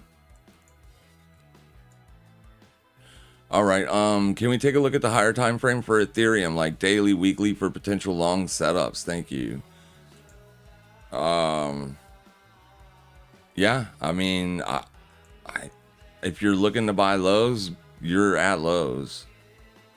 Ethereum is essentially trading as an inside day today. Yesterday was an upside day. As long as yesterday's low stays intact, then you could look at that as a potential support test and hold. My question is, like, I mean, it would have to be sell side exhaustion before this thing. We need to see demand in the crypto markets, and that's the one thing that we haven't seen yet as of late. But I mean, yesterday was an upside move. This is an inside day. If it stays looking like this all day, the price that I would watch would be yesterday's open. You could be a buyer there. I just don't like buys because it's in a downtrend with a strong dollar. The dollar isn't strong today. Obviously, it was strong earlier. Now it's pulling back. So it's just a choppy. You're essentially trading inside Friday's range. And Friday's range traded inside of, today's Tuesday. You're trading inside of Monday, and then Monday essentially traded inside of Friday. So for the last 3 days, we've gone nowhere on the dollar. So down day on Friday, Friday, then Monday, just more downside, no continuation, no nothing, just chopped inside. And then today you put in that move, like it looked like it would be a buying opportunity on any pullback into the midpoint. The buyers just are not showing up for whatever reason, or the sellers are just more aggressive. You can clearly see where the sellers were selling. Friday's high. This thing would rally just as easy the second half of the day. Just as easy as the sellers were right this morning, the buyers could be right later. It's the close that always matters, right? It's the close. And since the dollar is so strong, it makes it difficult for me to be a buyer on any risk off right now, or risk on assets. Ethereum, or any crypto for that matter, it just seems like a bad bet. Now, for the long-term hold, I am a buyer on Bitcoin. I have been buying. I did buy. I'm not buying anymore up into this point because I've got about as much as I want to hold for now until we see what's going to happen here. If the dollar's going to have a big couple months worth of trend to the upside, it's going to head back to 104. That's going to put more sell side pressure on crypto. I will say this, with the amount of outflows that we've been seeing lately, where is it? The amount of outflows that we've been seeing, the fact that it isn't trending down is a good sign, right? Since May the 5th, you've essentially it has been nothing but sell. So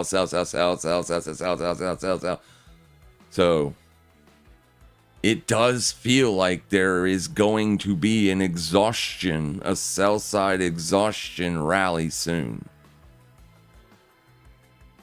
But is that good enough to be looking for longs?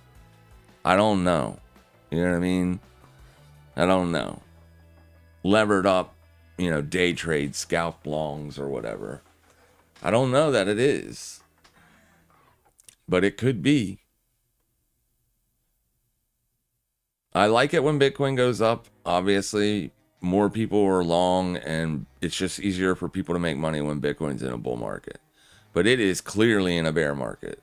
And we just got the Fed news 2 weeks ago that they're hawkish, and potentially looking to hike rates to get their inflation rate back to 2%. That is going to be bullish for the dollar longer term, even though on the day to day, it's going to be difficult sussing out direction, obviously. This is what we can't do, right? We can't predict what price will do. But the trend right now is you should be a dip buyer on the dollar whenever provided that opportunity. It's got a very tiny gap up. That may be the reason why we're seeing selling pressure today. To fill this little bitty gap. But I mean, it's hard for me to think that that's true, because gaps don't have to fill. You just have everybody that missed the dollar rally, all of this rally. Like if you look at this entire rally, this thing has been rallying for weeks, essentially. So you think about that. We're getting a signal on Aussie CAD, so we're going to have to take a look at it. This would be the last place that I would be willing to short SpaceX. The last place. I'm not going to put that risk on unless I see obvious signs of failure. Because I've already eaten 2 stops on it today. And I don't want to eat a third if I don't have to. Right now it is breaking out, so there's no point for me to try to sell it. But if at any point it does start to fail up here, I would be interested in putting a sell back on there. It would help me put that trade on if I start seeing a shitload of volume show up here. You are seeing volume show up here. Now, these buying right now, it's all buy orders. That's going to be stop losses on shorts earlier today. So that's why you're seeing a lot of buying pressure here.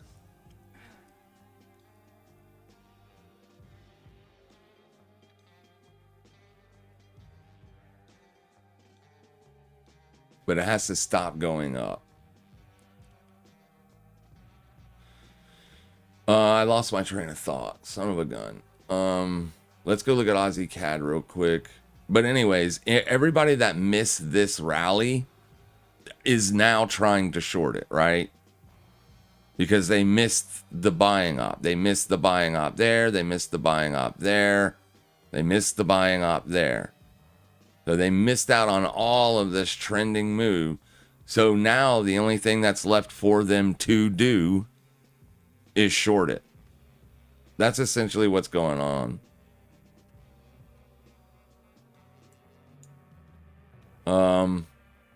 I'm a buyer on the dollar as long as the dollar isn't below 101. And then if it does get below 101, the last place that I want to see it get under would be here. So we anticipated that this week would essentially be a sideways week. And then maybe even into next week. And then we start to see that rally happen again. So like right here was a big strong expansion week. You had an essential, very tiny weekly range.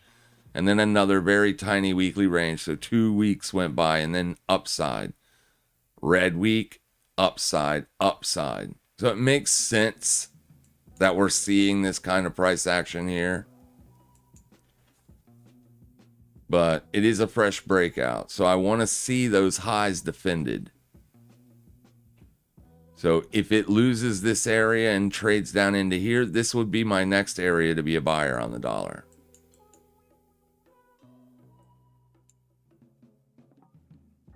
It just means the trade that I put on a pound yesterday is going to get stopped out. And potentially the fart coin short that I put on this morning is going to get stopped out. Unless Bitcoin rolls back over and gets faded.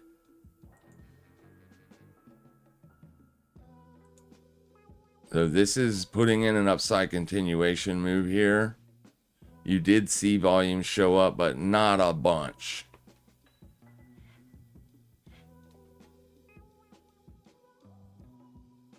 This is probably over with, this trade. Or trade idea. We'll see, though. I guess, I mean, I don't know, man. Let's see. It's not failing yet.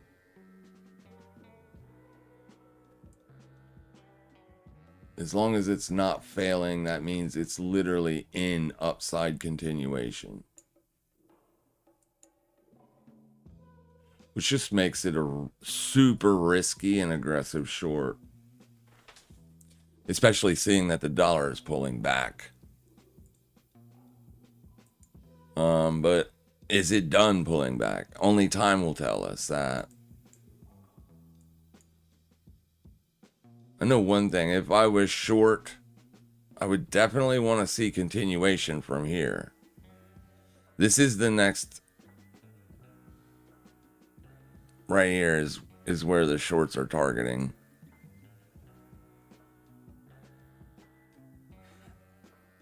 This would be like their target.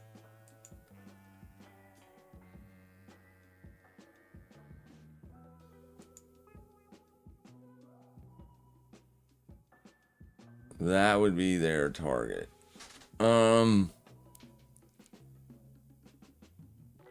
But yeah, upside pressure is still strong on the dollar. This would be a buy the dip opportunity if you wanted to be an aggressive buyer. Obviously, I don't know if you'll make money on it or not, but you could try to buy the dollar here and put a stop down there or something like that. It's just a very aggressive move. Bitcoin isn't selling off yet.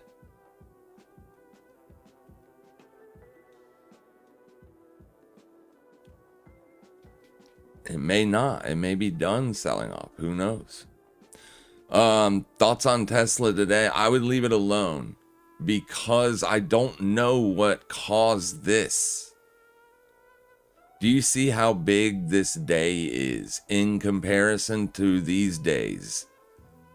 Right? Look how big these days are. Look at this one. This is clearly a short squeeze. But why? Why were the buyers so aggressive yesterday? There was some news, but I didn't see any news that would have spurred on that kind of like aggressive buying. So what you have is this has essentially changed the near-term trend on the dollar. I mean, not the dollar, sorry. Tesla. As long as Tesla's trading days under the 21, I can be a seller. Now that you're back above it, and not only back above it, like yesterday by itself, one day was almost as big as 5 days last week. You see what I mean? So if you take this weekly range and you chop it up into 5 separate days, day 1, day 2, day 3, day 4, day 5, right? All of this came in one day. Why? Like, why? After being bearish, rejection, continuation, boom. So this is starting to feel like a bear trap. So now you're kind of seeing order flow that bullish, kind of makes me think the downtrend is probably done. But I'd have to wait. It's still too early because it can fail here. Right here, it could fail. Right? It could fail. If it does, then who's in control of it? And we don't really have a solid continuation signal. AT&T again, man. They really want me to sign up on that cable internet. They call me every freaking day at the same time. But yeah, I don't really have a clean signal on it. If this week closes back above the 21 exponential, then that's going to change things for me. I would have to be a buyer. But I could only buy pullbacks, and I could only, like 397. If it doesn't hold, I wouldn't be a buyer. Very choppy here. 1, 2, 3, 4 weeks you've gone nowhere. Right? This is where you've been trading for the last 4 weeks on Tesla. That's a solid month. You've done nothing. You tested 418 and then went back to 380. Now you're back to 418. But until you leave this range, there's no real clear signal. I'm sure you could, there are people out there that could be like, oh, it's an obvious buy. There's also going to be people on the other side of that. It's an obvious sell. For me, I could be a seller if it refuses to go higher than this. Literally. This would be my last line in the sand to be a seller. Just like I'm doing on SPCX right now. Like, this is the last line in the sand for me to be a seller on SPCX. It's the exact same principle right here. My only concern is there's so much bullish momentum in Tesla that I feel like I would get ran over. My stops would definitely get triggered every time I put them out. And because the dollar's pulling back today instead of rallying like it did all week last week. Last week it was up, up, up. It was like buy it. You just bought it and you made money. This week is different. So far this week is different. So I don't want to get chopped up in that, right? Not too much. I can get chopped up a couple times, but not too many times.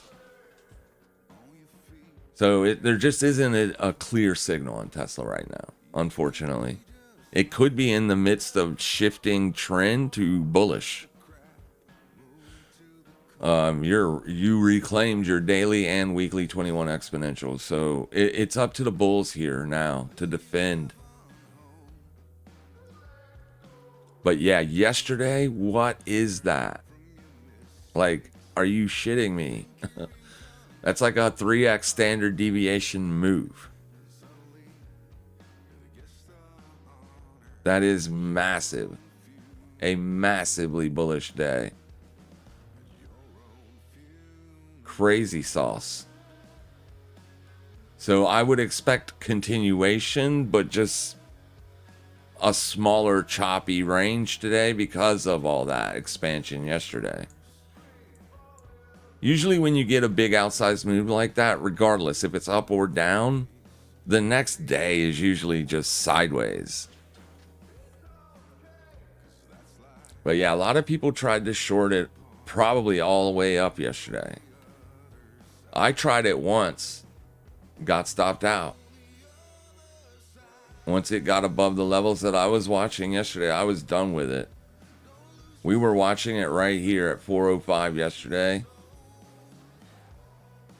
And clearly that did not work. So too much bullish momentum on the near term here. Got to see what that's about. Do you get any continuation off of that, or does it fail? If it fails, I would be right back to being okay for near-term shorts on it. But long-term, I own Tesla shares in a portfolio that I don't trade. I don't actively trade that portfolio. I own shares of Tesla. But I have no problem because I have many accounts. On my trading accounts, that's capital set aside specifically for scalping risk. On that account, I would be more than okay with shorting Tesla if it fails here, but not today. To be honest with you, I'd probably leave this alone all week this week until we get dollar bias back on the same side as the dollar. Until that happens, it's, as long as this is chopping like this, risk markets will probably be more up. I mean, it was awful bullish yesterday on the S&P too. So anybody that was watching Friday's high for shorts, they got ran over. So it appears as if there's a very near-term short squeeze taking place here. And that's why I don't want to be short SpaceX above this line. Because as long as you're above this, there could be a very near-term short squeeze happening, which could push prices all the way back up to 182. As this is the next major liquidation point.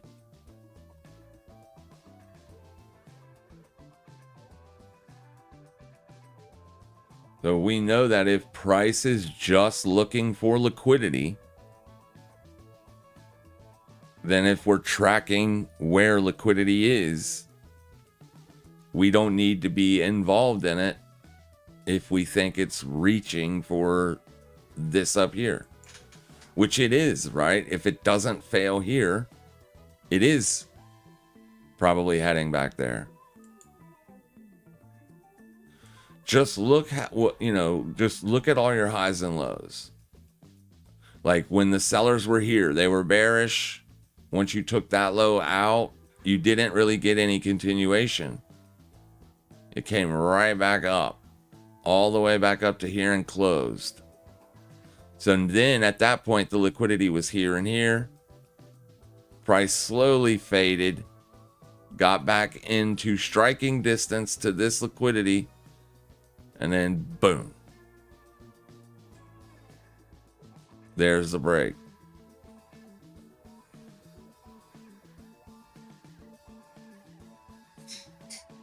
You would have been a seller right there, targeting this wick, and it eventually got hit. Then this becomes the major liquidation point. You take it out there, but no trend, no continuation. And then ultimately, this candle takes out that high, that high, that high, that high, and that high. Bam! This is what you don't want to get involved in. But this was also the open. This is when this started trading on the NYSE. That's why it was also so bullish. But now, this is where the liquidity is. First will be here, then there, and here. So right now, these two white lines are literally the only thing that matters moving forward. If price is trading above this, we can't be a seller because it could be going there. If price refuses to trade above this, then this becomes our downside target. See that? It's super easy. The trend is down, so there's that too. This upside move is stopping out all the shorts that are super aggressive. This is also a reason why we don't like shorting at the bottom of the range. Because these upside moves happen. Like, it's hard for me to be a seller on Bitcoin down here, or even down here, because you're at the bottom of the range. Like, you're literally at the bottom. It could bounce and head back up to 65.5.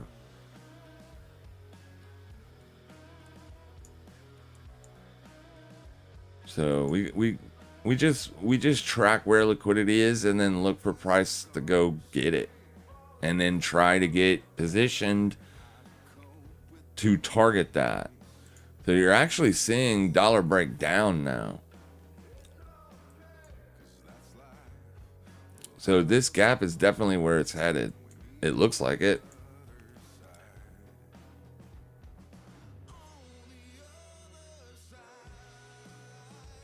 So basically, dollar bulls this morning were on the wrong side of the market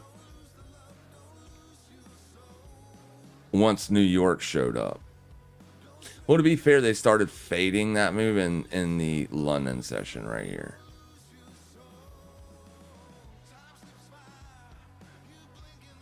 And New York said, let me get on a piece of that. Back down she's going. So right now your weekly open is the top of the green line. You're going to set a fresh weekly low today.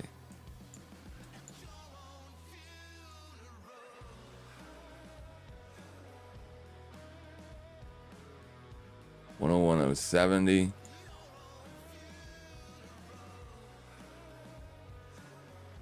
Maybe people will be buying down here. They bought down there yesterday, so they'll buy down there again. It takes big money time to build positions too. That could also have an effect on price.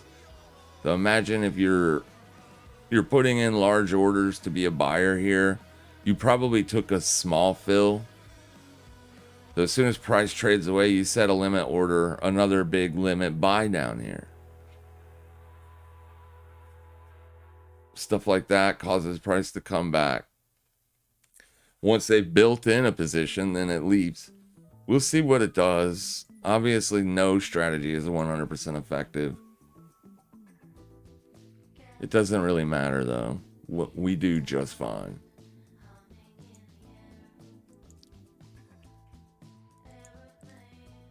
The SpaceX is starting to run out of bullish momentum here. I don't know if I want to try it one more time, though. I don't know if I trust it to work. I would if the dollar was bullish.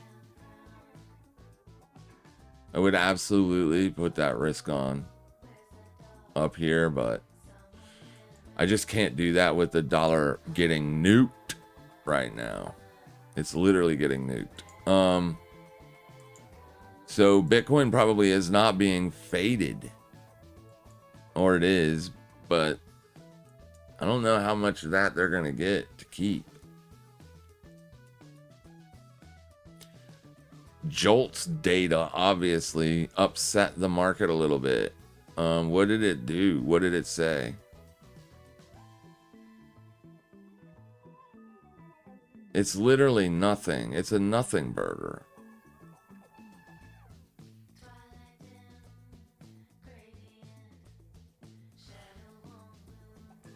I'm not a jobs analyst, so I don't know what that means. I don't know if that's good or bad. But it's close to the last month's number. This is probably going to be a gap fill, and that's about the end of it.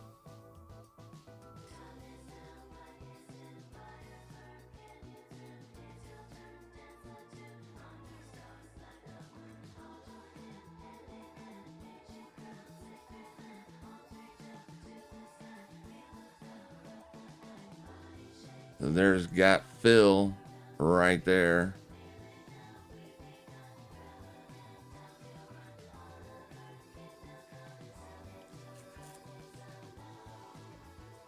And there's your fresh weekly low. Not yet. You got to take out this, right? So that will effectively stop out all longs on dollar this week. If it gets down there, you have filled the gap, though. We'll see what it does, but as long as that's happening, I cannot put that risk on SpaceX. SpaceX is just no.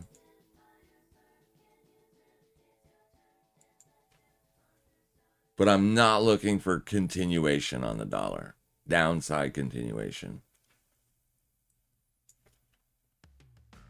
It's a big move, though, on you. To be fair, it's a big move on USD Swissy. Like,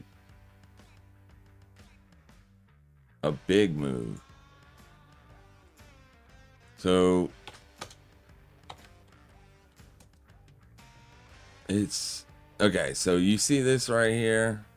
This kind of stuff worries me. Is like I said, if the BOJ is intervening, I don't think they would intervene today. If they're going to intervene, it seems like they would wait until a strong NFP print. But maybe they saw something in the JOLTS data that they liked. And instead of intervening on non-farm day, they just go ahead and start intervening now. That's the one caveat to just being utterly and totally long dollar. Is the BOJ. We know they're intervening. They intervened once this year already, and they can, by law, intervene 2 more times. I don't know that they will. I'm just saying, by law, they can intervene 2 more times. The first time they sold $50 billion worth. That's a shitload of money. They did it all in one day. Now imagine if they sell $150 billion worth, and then on the third time they hammer it down with like $400 billion. That's enough to turn the U.S. dollar market around. That would be enough to be a dollar bear for at least a couple of weeks, right?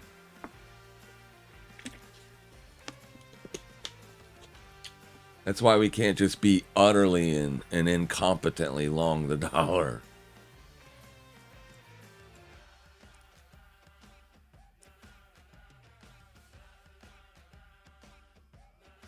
But yeah, I mean, definitely on the wrong side of it today. I wonder why Bitcoin is getting nuked here, even though dollar is weak today. That is odd.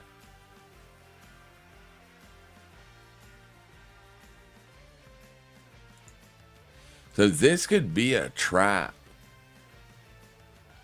One of them, like either the dollar's lying or Bitcoin is lying.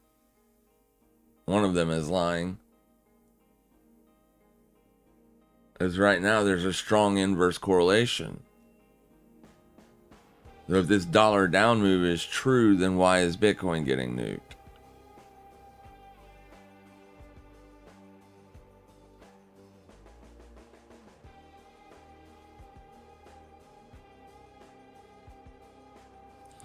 Doesn't really make sense.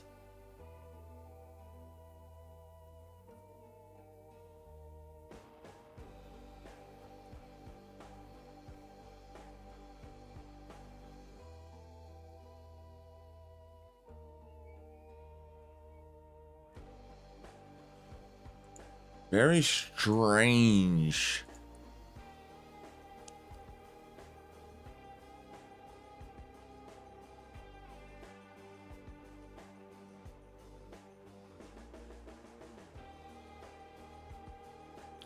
Let me look at something here. Let me look at some currencies real quick. Just the currency futures. Yeah, their dollar's just essentially testing the open of the day.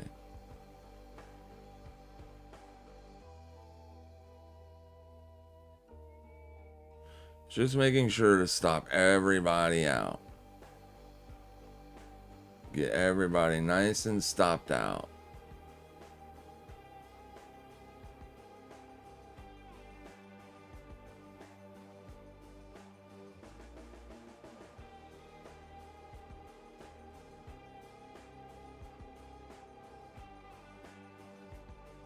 I'm wondering if I should fade this.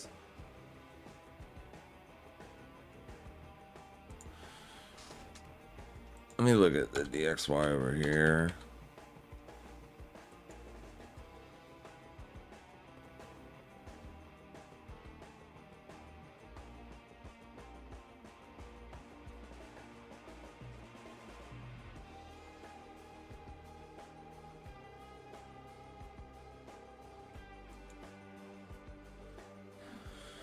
So the yen is just, you see how the yen is down 0.29%? So the yen is just weak. It's weaker than all other currencies. All of them. The yen is the weakest. So that's what you have going on right here.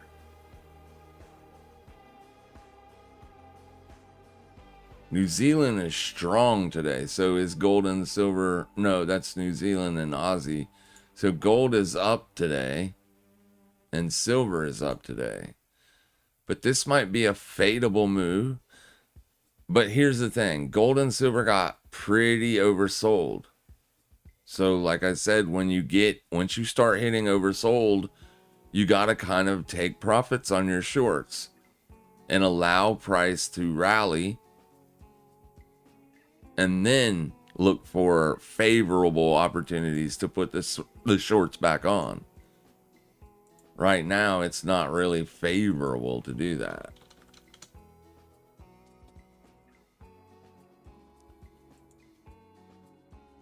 But this thing was strong before.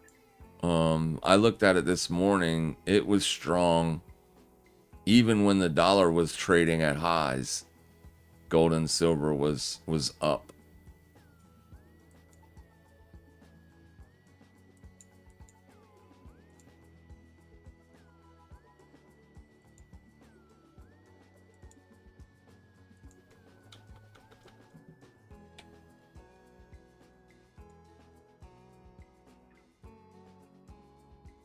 All right, my pound dollar trade got stopped out.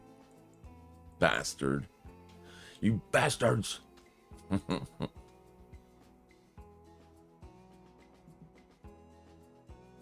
I'd be willing to put it back on, though, if it fails here, obviously.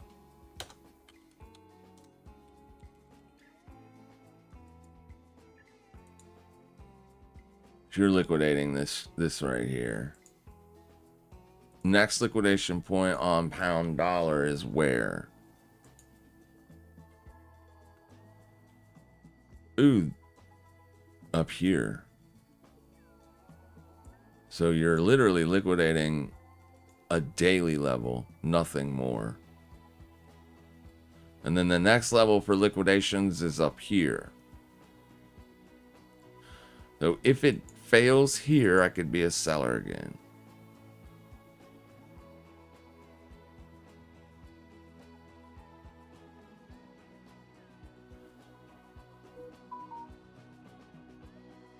One, two, three. You've been trading in this range for a long time, haven't you?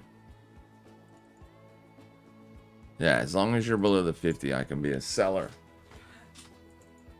I would not be a buyer. I would want to only be seller.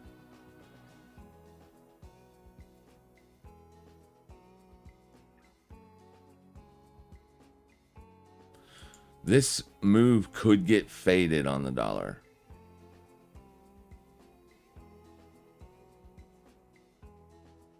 You've taken out yesterday's low. It's a bearish engulfing. So I will be interested to see, does this close as a bearish engulfing, or does it close back up at like 101.28 or whatever?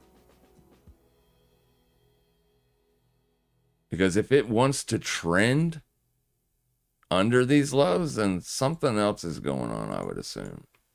At least on the very near term. Which could indicate that BOJ is selling. They are the only sellers in the world right now. In the entire world. I asked earlier, who in the world would even be thinking about selling the dollar right now? Well, the BOJ, they literally are the only ones. Everybody else is a dollar buyer. Everybody else is a dollar buyer. So if it fails to trend under this point, I would be a dollar buyer. But we'll see. I mean, things are looking kind of risk on here. Look at Tesla. Huge move. It's trending today. You're above yesterday, so you're trending.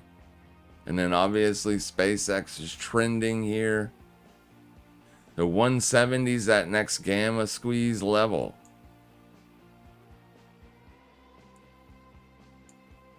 And it's like buyers were aggressive today. Sorry, bastards. No, I'm kidding. 170 is going to be a big level. So if it gets above 170 on big volume, it probably will reject the first time. But if it gets a big above it on large volumes, it could be a large move higher. It probably won't be today. But I don't know. Buyers are aggressive today. I wouldn't try to short it there. Can't do it. Can't do it. Things are just not looking great. Not sure if it was mentioned or if it will impact. No, I did mention it at the beginning of the session, but I completely forgot about it. Yep. SPCX is going to be included in the NASDAQ. That's right. So it will benefit from NASDAQ flows once that happens. Tesla could be a nice short here. Yeah, I wouldn't. But pre-hour. Oh, you meant pre-market open. Gotcha. Jolts was unchanged mostly. Yeah, I know. This is just probably... This move is going to be faded. Because of what Bitcoin is doing here, I'm almost guaranteeing you that this is going to be a buy. My pound dollar trade got stopped out. I put it right back on. There's no way I'm not going to put it right back on. It's going right back on. If it closes above here today, then obviously I'll quit trying to short it, but this did exactly what it was trying to do. I'm not seeing any yen intervention. This was what it was doing. You're just pulling back on the dollar to set a fresh low, and that's just to liquidate everybody, and now you're probably going to see a slow grind back to the upside. I can't imagine that Jolt's data was good enough for anybody to be a seller. But we'll see. We'll see. Obviously, I can get stopped out. Because some things do look a little bit weird. What is STRC looking like today? Oh my gosh, man. This is absolutely disgusting. But that's a significant bounce. You tagged $71 and in 2 days traded right back up to 85. Those are squeeze. They did move that up to 13. So in a perfect world for strategy, this slowly grinds back up. I don't know if it can do that while Bitcoin is liquidating. All right, so you're about to get a fresh 2-week low on Bitcoin. So good. That means the Fartcoin short is working.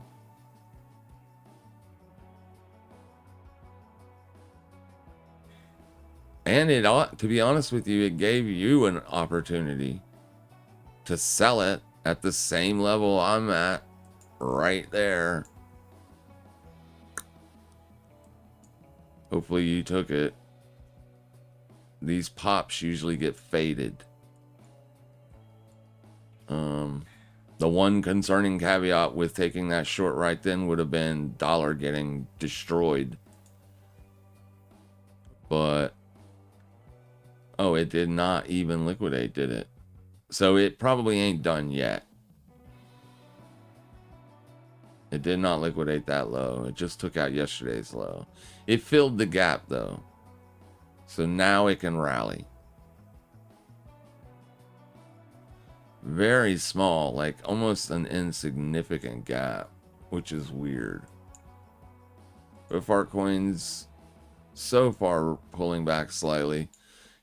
It'll be interesting to see if Bitcoin continues today or if it bounces from here again. The rally got faded. It kind of feels like it would at least put in a test of 58 or like 57.9. It doesn't have to. Price doesn't have to do anything.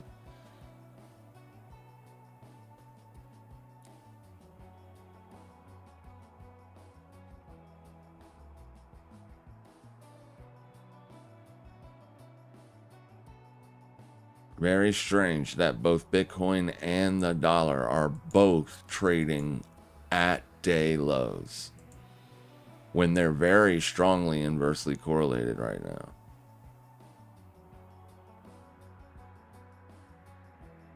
The correlation is being broken, or one of them is lying.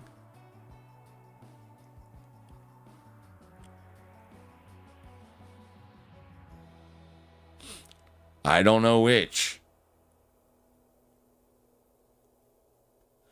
If you bought before the pop on Tesla, would you sell now? Yes, absolutely.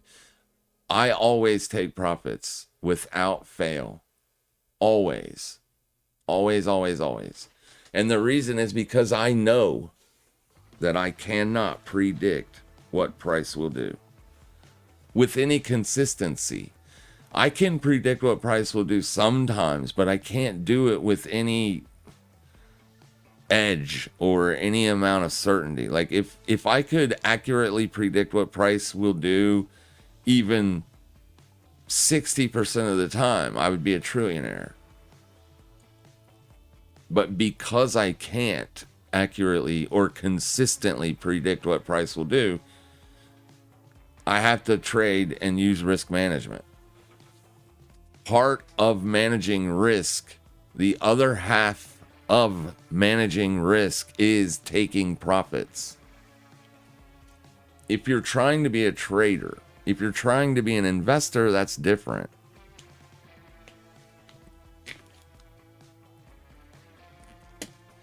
Investors buy and then they hold, right? That's just what they do. They don't care where they buy. They just buy and hold. That's it. That's their strategy. Buy, hold.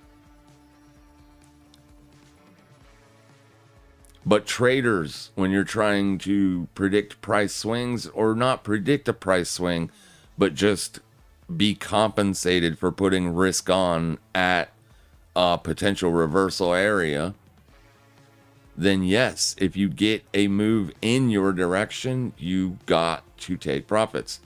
Because sometimes you're going to be wrong. And to offset the wrong times, you must take profits when you are right. Otherwise, you're just going to be losing when you're wrong and losing when you don't get a trending move. Tesla is not trending yet.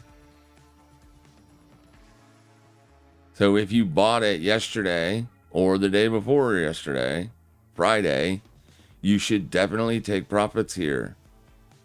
Because until you're trending above this, you're still trading in this range. It could easily fail and go all the way back down to here in just a couple of days.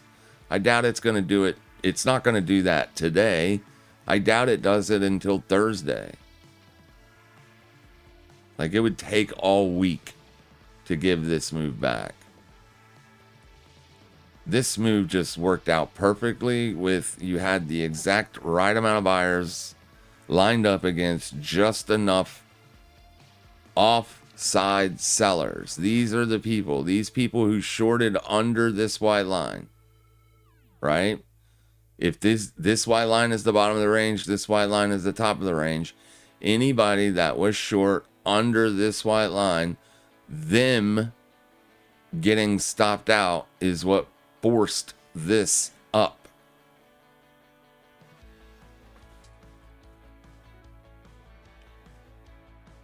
Now you could play something similar to the upside. Anybody that gets long up in here, if it rotates back to the downside, they will be the pressure on the move lower.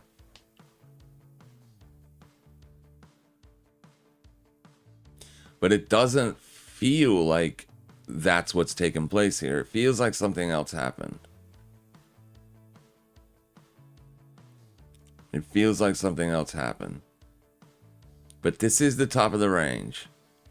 And people are selling here. You can see that yesterday and today. The point of controls, both of them have migrated to that top side range area. So people are trying to short here. I just don't know if they will be right. Time will tell if they're right or wrong. They could be right. They could be right. See how the 4-hour 200 exponential moving average is? Essentially, it'll be the exact same trade as I put on Fartcoin. The exact same trade. Now, if Tesla fails to break out to the upside here, then yeah, I would want to be a seller.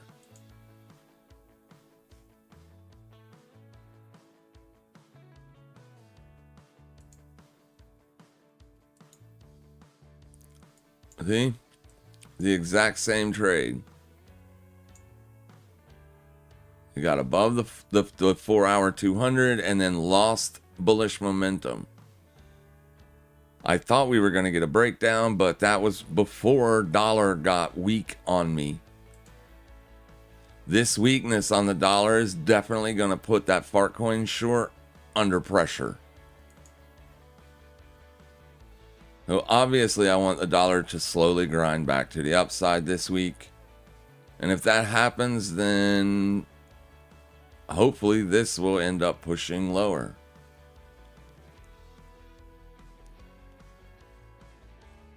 But there's 44 minutes left on this candle's close. We'll see what happens. We'll see what happens. This could have been a buy the dip opportunity. So far, it looks like buyers are successfully defending this pullback. So now if it breaks out on the top side, I'm wrong. But you have exactly that same scenario setting up here. Anybody that sold the 200 here, they made money. Anybody that sold the 200 here, they made money. Will they make money again? I don't know. I don't know. The fact that you're back up here so quickly after this kind of makes me feel like you may be shifting trend here. That's why I don't love the short on Tesla.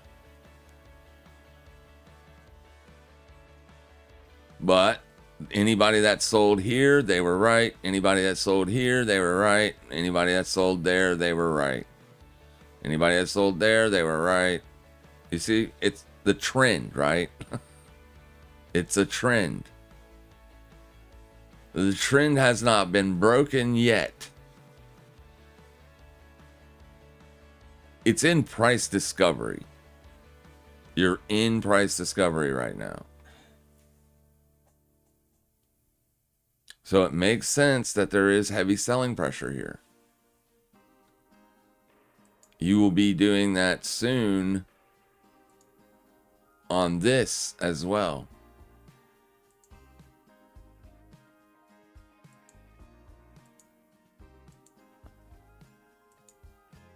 You'll be doing that exact same thing up here soon. And then up here, you'll have to make a decision on SPCX. Will you be a buyer or a seller? And I won't know if you're going to be right or wrong. But that will be when we look to take risk again on SPCX.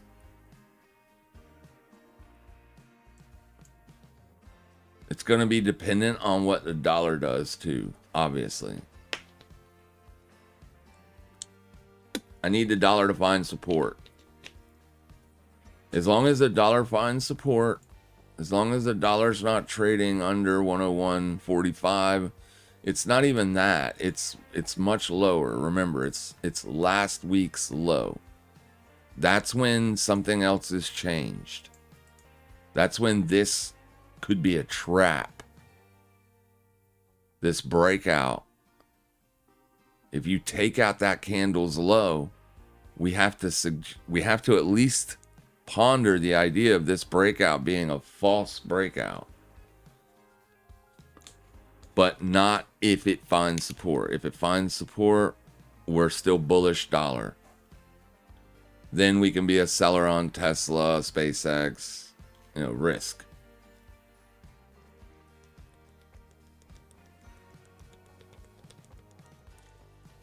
Fartcoin, Bitcoin, all of it.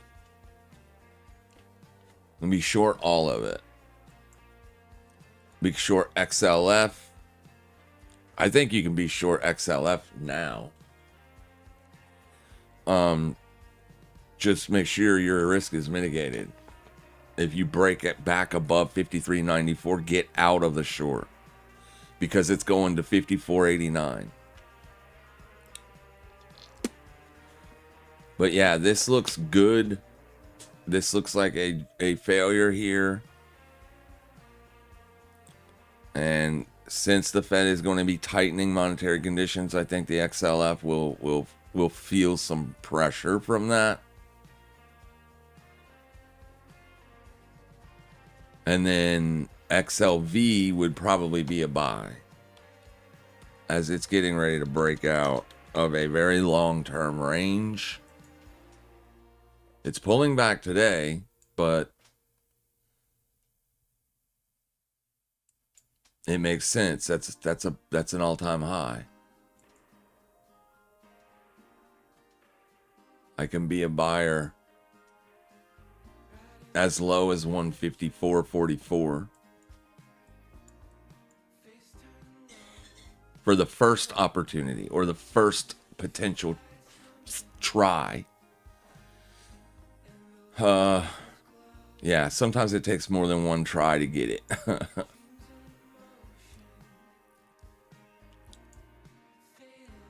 But yeah, I would look at this as being a pullback mostly.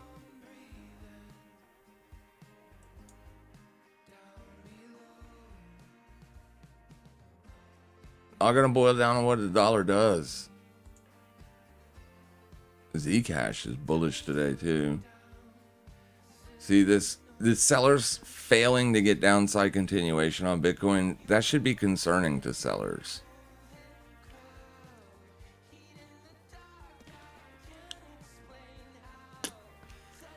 That should be concerning to sellers. They have literally had it.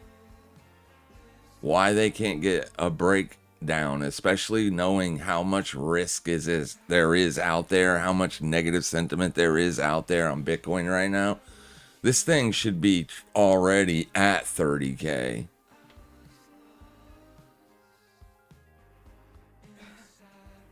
I mean, you've been trading in this range, this $2,000 range for 1, 2, 3, 4, 5, 6, 7 days.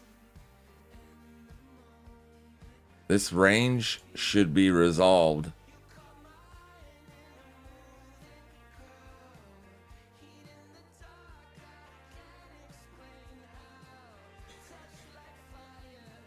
New month.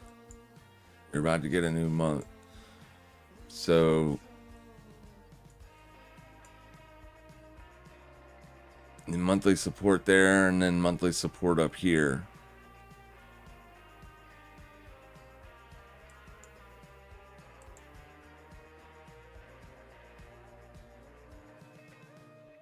Looks like a legit breakdown, but it could be a trap. Traps happen on monthlies. This was a breakdown and close below support, and it was a trap. Up it went for the next 3 months. Boom, and the sellers were in bad shape there. This could be a freaking trap. There was a trap right here, where you closed under support. And then, boom. Trap right here.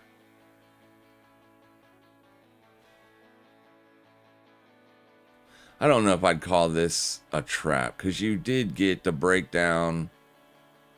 That high was defended, and then you did get continuation. So If you were a seller in this area, you should have taken profits.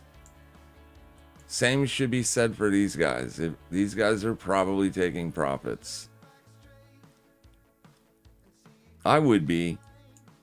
Yeah, I always take profits. If I get the move in my direction, I'm getting out, baby. I leave a little bit on for continuation.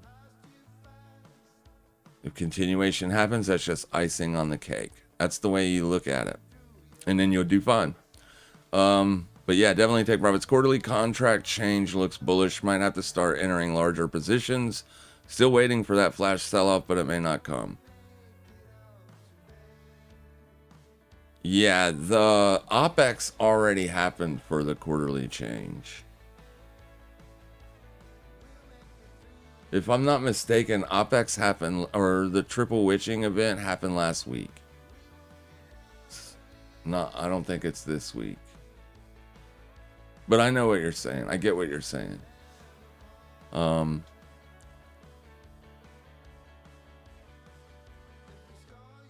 I don't know what X. Oh, thank you. Got it. You're welcome. DXY gap filled. Yep. First time Bitcoin has ever come down to test the candle closes of the previous cycle high. Big decision point for weakness or strength. Okay, so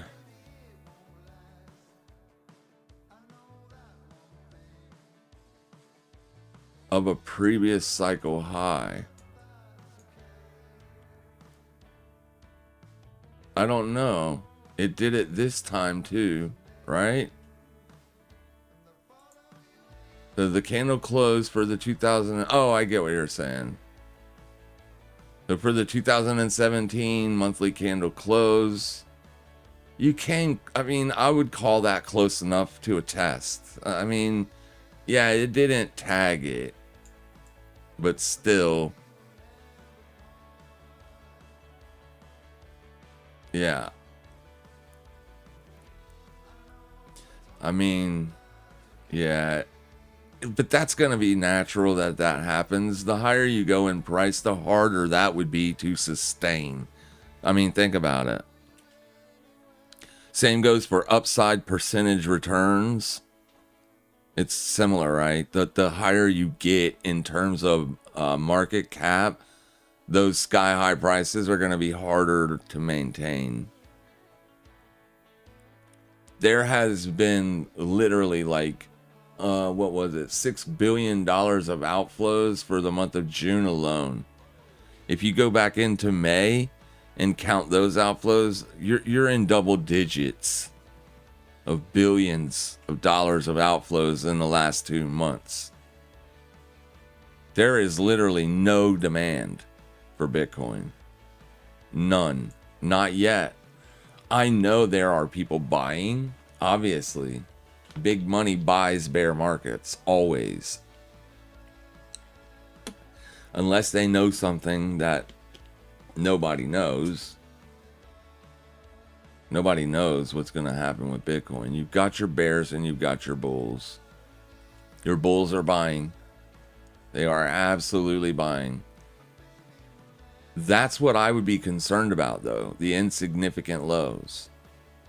The fact that Bitcoin is like just failing to really put in a good trending move on these lows. That would be concerning to me as a bear.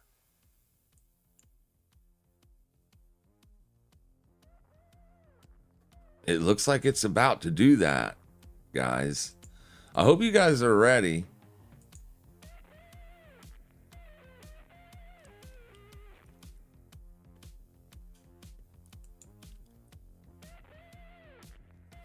I hope you guys are ready.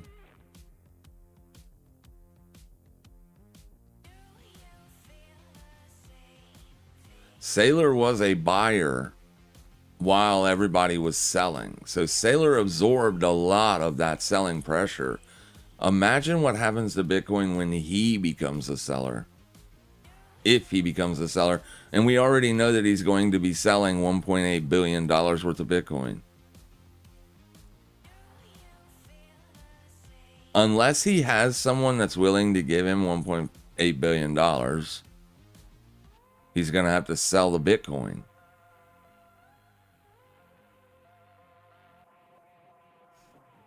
It looks like a breakdown is coming. You're working on that expansion literally today, on a day when the dollar is weak, which is concerning. But the dollar could be getting faded.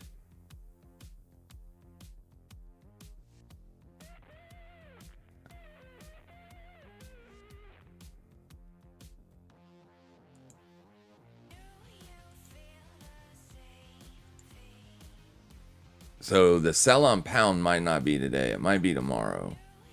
There's enough bullish momentum in here right now to keep this thing going higher all day. But it definitely isn't acting like it's going to fade back down right yet. It might later.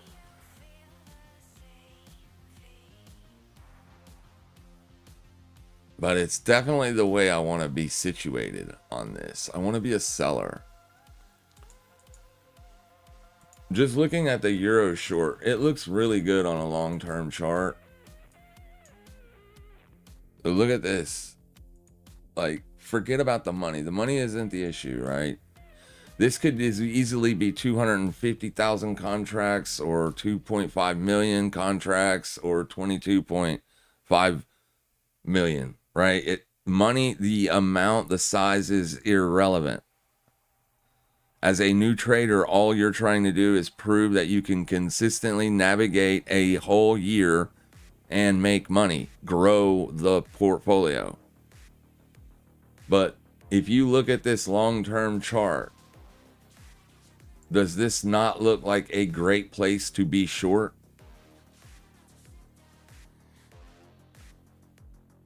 On the longer term, like, look at this leg of price.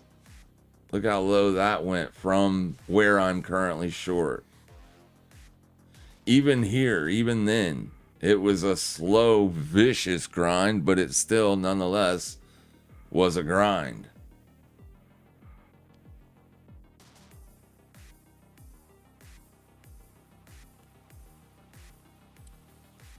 So one could argue that 1.18, as long as euro was above that and holding above that, you would have wanted to be a buyer at 118. But once you lost 118, so far, it has not been able to successfully recapture 118 with any upside momentum.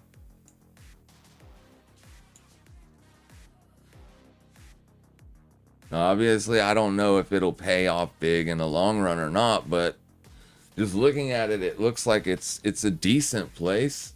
Of course, there could have been better places, but the dollar was choppy for a year. It wasn't giving us any certain directional bias. At least now we can say lower low, lower high, lower low, lower high, lower low. Until then, it was low, higher, high. Right? Then higher, high, then lower, low. I mean, it was very choppy. It was a very difficult trade for a year. Now we're breaking down. Now we're breaking down. Something similar happened over here. Found support here. Support. And then it rallied. Came back, held it again, rallied. Set that lower low. And then once you set, or lower high, set a lower low, it was off to the races. Sayonara. But anyways, the way the funding rate is situated, or the carry trade is situated, I've taken profits on this trade already. And every single day, I make a couple pennies just to hold it open. So there's no reason to close it. If it continues to trend lower, it'll make money from price depreciation. But as long as there is an interest rate spread, it will also make money. The opposite is here. Here you have to pay money to be short pound. So every day you're in a pound dollar short, you're paying to be in it. So the pound dollar is more of a short-term trade. It doesn't matter if you're long or short. Pound dollar, you still have to pay every day. And on Wednesdays, you pay 3 times. I don't know why they do that, but they do it. I mean, I know why they do it. They do it because for the weekend hold, they go ahead and get their rollover, or the rollover goes ahead and gets applied for the weekend, but on Wednesday. But you can see how this is just a scalp because I don't get paid. I'm not making any money to hold it short. This is short, this is long. Euro dollar, it's just a few pennies, but that adds up. If you're in a hold for, I don't know, 3 years, that adds up. And then if we go look at USD Swissy, but as I showed you earlier, USD Swissy trends down, unfortunately. But it pays nice to hold longs.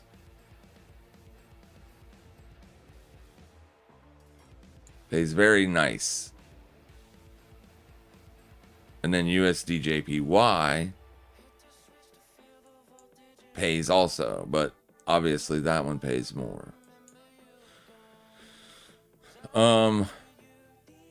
Yeah, that's a good way to make money. It just generates, it's just free money.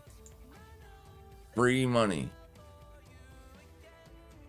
I'll take it on the euro. I'll take all the free money they want to give me. I'll take all the free money they want to give me on the Swissy as well. But I'm not looking for the Swissy to hold very long as a long, because ultimately it just gets faded.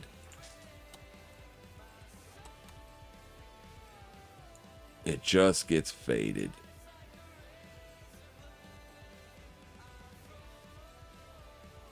So it looks okay up here, but it's definitely into resistance and all that. I'm still not going to close it because I'm long from down here.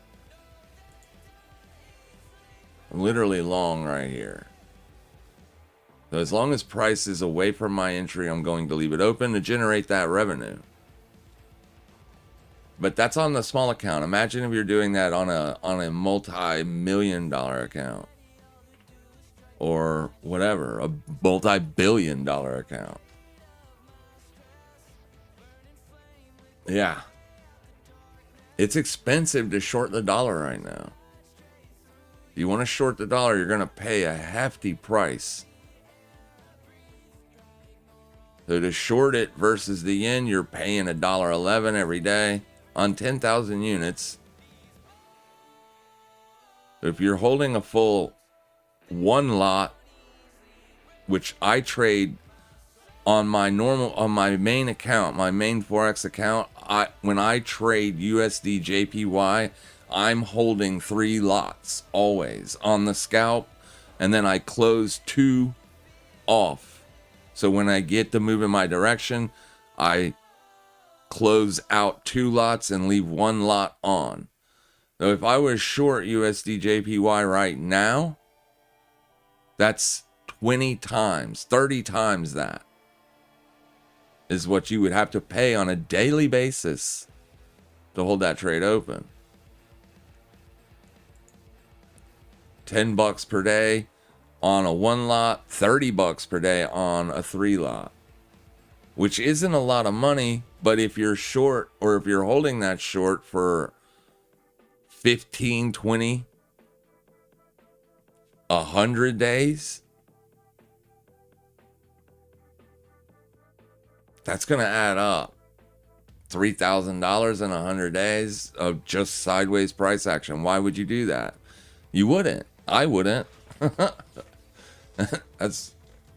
I wouldn't do that at all. There's no way I would want to pay $3,000 just to be in an open position, especially if the price is not appreciating or depreciating. And on USD JPY, it's only appreciating though. It's only going up. And it has been since 2020. 2020 is when this thing broke out. 2020 is when I was trying to get Trade Talks community long USD JPY. We just had it was a very difficult position to get in. We tried to get in that trade. Once this thing broke out, we tried to get position long. We just got stopped out a couple times. And then ultimately it ran. Once it ran, it was over. Or at least I thought it was. I quit. I essentially just quit looking at it and started looking at other ways to get long dollar. But that was the best carry trade opportunity that I've seen ever. And that's why that happened. That's why that all of this upside occurred. Big money is getting paid to hold longs. As a retail scalper, you're always against that until the Fed cuts interest rates or the BOJ hikes. We did get a hike in the BOJ. That's why we were hoping the Fed would stay dovish and be more aggressive and start cutting. Because if you remember, 4 months ago, Kevin Warsh was a very adamant proponent of cutting interest rates at least 2 more times, he said publicly. They should be cutting interest rates now, not pausing. We should be much lower. Now he has completely changed that tune. He has done a 180 degree reversal. And now he's a hawk, or back to being hawkish. So that's only going to continue to keep this thing moving to the upside. I just can't buy it up above 160 because I know that the BOJ is willing to intervene here. I can't predict when they will. They just need to hold off a little bit longer and they're probably going to get a turn, but I don't know. Obviously, they are willing to take that carry trade even up above 160. It's just too good, I guess. But naturally, being this overbought, I would be taking profits on this. There's no way I would be buying anywhere above 160 on an overbought market, knowing that catalyst is potentially out there. The BOJ is potentially going to sell the dollars again. That's the only thing that's going to stop this train. And they will be able to wipe out the order book. They will be able to wipe out the order book. They wiped out the order book on that day. The last time they intervened prior to this day was here. And they wiped out the order book for a long time.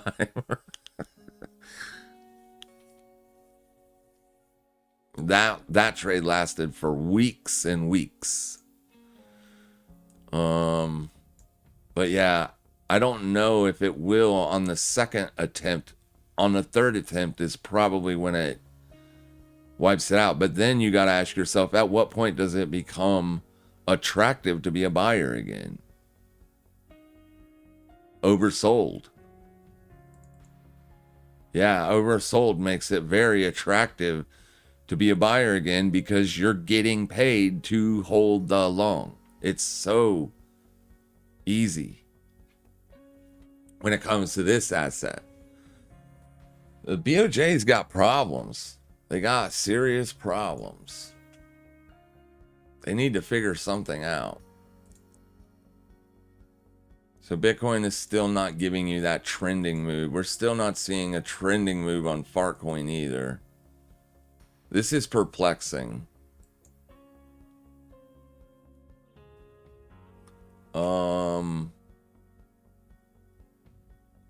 At least I'm on the right side of the funding right now on Fartcoin, so I will hold it, but I will not like it if it gets above my entry. I will probably close it. The dollar continues to be weak today. Just keep an eye on the dollar, guys. The dollar is going to be most likely a buy on pullbacks. You're just going to have to determine what constitutes a pullback for you. Objectively speaking, for me, a pullback is always a prior day low, or in a bear market, a pullback would be a prior day high. But that's an aggressive strategy. Obviously, I get it. I understand just how aggressive that is. Maybe you're more prone to waiting for prior week lows or prior month lows. Either way, you just have to figure out what constitutes a pullback for you. Once you learn that, learn how to mitigate risk. Once you learn that, this is not rocket science. It is not that hard. It's traders' emotions and terrible risk management that makes retail losers in this game. It's simply that. You don't have to be a predictor of anything. Trend is trend, and until that trend is broken or changed, you trade the trend. You trade the trend. Fartcoin is clearly in a downtrend here. It is still trading inside this 1 week's range. Imagine how many people has been chopped up in this thing for the last 5 weeks, 4 weeks. When being a seller, simply all you need to do is wait for it to get up here or here, right? Or here or here. You get what I'm saying? Like, it's very simple analysis. I think a lot of people think it doesn't work or something because it's just too simple, but it really isn't. You could have caught one of the best shorts would have been here.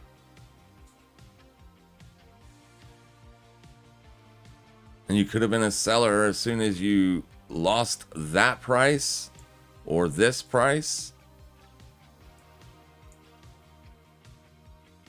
You might have got chopped out depending on what position size and leverage you used, but still, it is easy to see the trend. Very simple. It did reclaim the daily here, so I just think what we have going on here is sell side exhaustion. They could not get a breakdown and a continuation move here. And since then, it's been squeezing shorts. So at least for the last 5 days, to be a seller here has not been making any money. I kind of thought that if Bitcoin broke down today and if the dollar broke out, maybe this would ultimately be a trap or the high. But obviously, I'm wrong. I am obviously wrong here. There just isn't any sellers. How many contracts has even been traded today? Yeah, less than 2 million. There just isn't anybody trading Fartcoin anymore. I guess it's probably time to leave this thing alone. Back in June and July of last year, this thing was seeing 5 and 6 million contracts every day. Nobody's trading it. It's giving it all away. It went from being $1.60 down to 13 cents.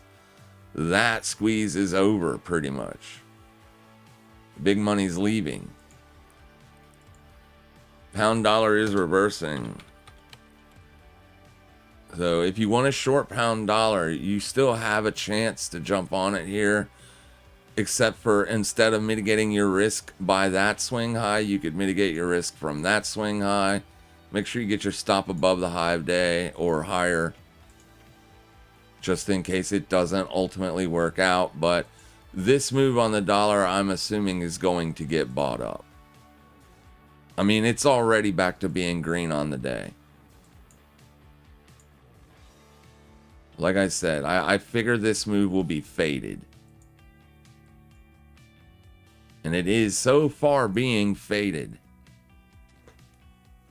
It's got a lot of work to do to reclaim it, but it can spend the rest of the week reclaiming it. The trend is clearly up. It has been for several weeks now. Up, up, up, up. There's no reason to expect that to stop. Especially now that the Fed is signaling their intent to keep this train going. Narrative. You have trend, you have narrative, you have the macro backdrop. Right now, the best trades on that's going to be euro dollar shorts. You have to pay on pound dollar shorts. And you could potentially look for leave USD CAD alone. USD CAD is extended. You would get paid if you held USD CAD longs. But if you buy USD CAD, you're buying USD CAD right when it could be experiencing a pullback. You're epically overbought on the daily time frame. But nice trend there. A pullback into the 50 on this will be a buy.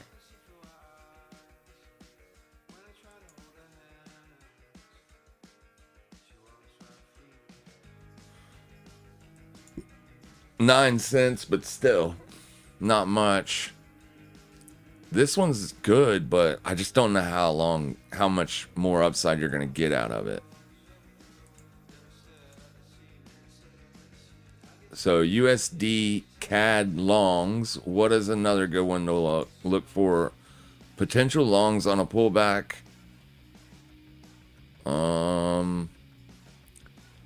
Damn. That's the Chinese yuan.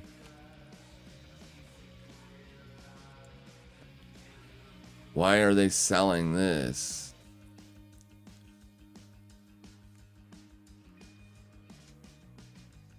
Yeah, sometimes the rollover it won't make sense. I got news for you. The rollover makes sense to me on this as long as it's above that. As long as it's above that, I can be a buyer on this. So, and especially with that rollover rate.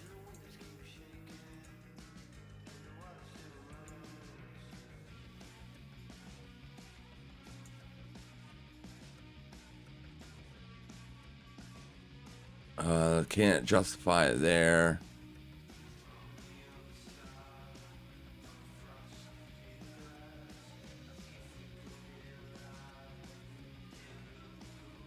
They're paying people $5 to short USD Turkish lira. Yeah, you would have to pay me $20 to short USD lira. What was it? I forgot the symbol. Try.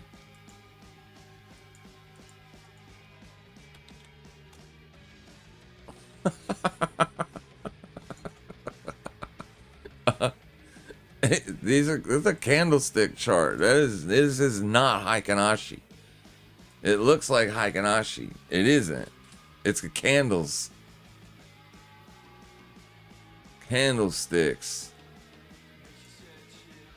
Can you imagine? I've been trading these markets for so long that USD Turkish lira was $3.28. I was trading this thing back when this was in this area. It's at $46 now. My God.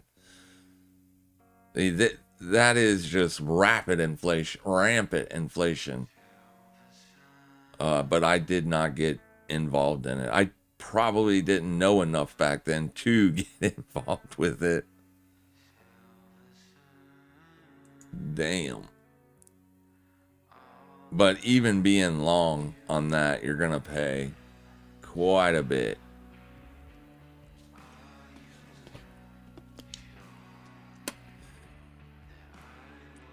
And Aussie CAD's not part of the DXY basket. So selling it, let me see, Aussie dollar. Yeah, you got to pay either way. Yeah, it looks like euro dollar shorts.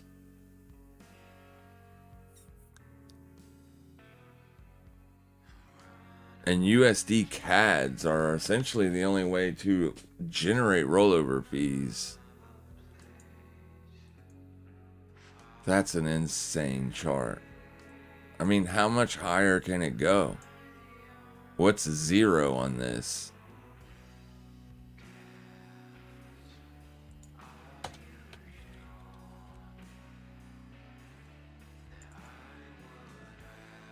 Oh, it's been trying to get to zero forever.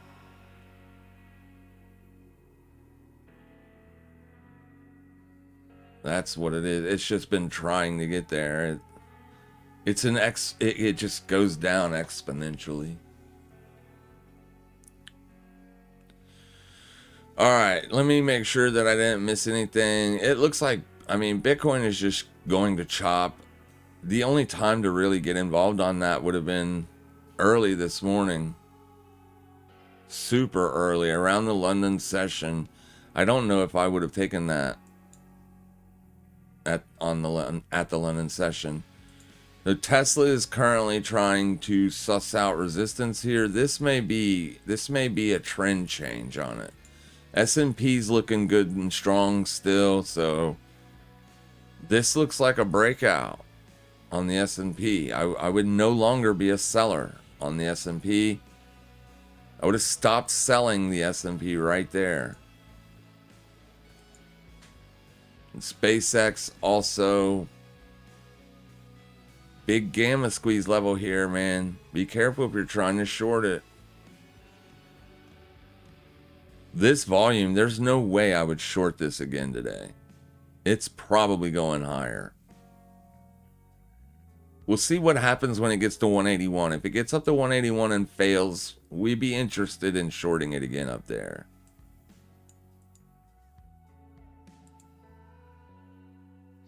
That's the next 3-day wick, so it could reject here. But I wouldn't try it today. Too much bullish momentum today. And then Farcoin is literally reversing as we're speaking. Massive rally here on Farcoin. Looks like it's going to give back every bit of that sell side pressure.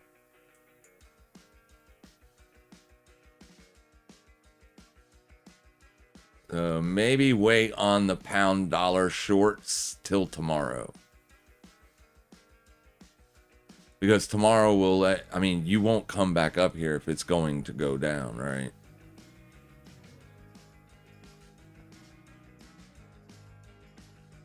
But we'll see what happens. I have to be a dollar bull until the Fed does something different. I'm worried about all the sailor situation. I agree. I'm worried about it too. And as long as Bitcoin is trading under 75K, it's a massive risk. So only invest in Bitcoin with an amount of money you can afford to lose. If you are over leveraged in the asset, I don't know what else to tell you. You shouldn't be over leveraged, especially with the risk on that, or the potential risk.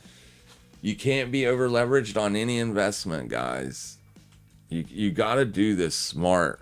If you're still throwing gambling at it, you're going to get destroyed. If you're just gambling, unless you have one of the soundest gambling strategies, you're going to get wrecked. Can you look at Jack in the Box? I don't know the ticker for Jack in the Box. If you give me the ticker, I can look at it. Right there, it's just Jack. Yeah, it looks like garbage. It looks like garbage. It's back down to pandemic levels. And we're not in a pandemic. So either they suck as a business or investors just do not like them. Could they turn it around? Hypothetically, maybe. But would it be worth risking money to see if they do?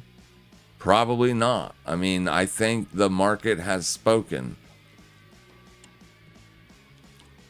The market is a weighing machine, right? It weighs out the good industry or the good businesses from the bad ones. This one is obviously a bad one.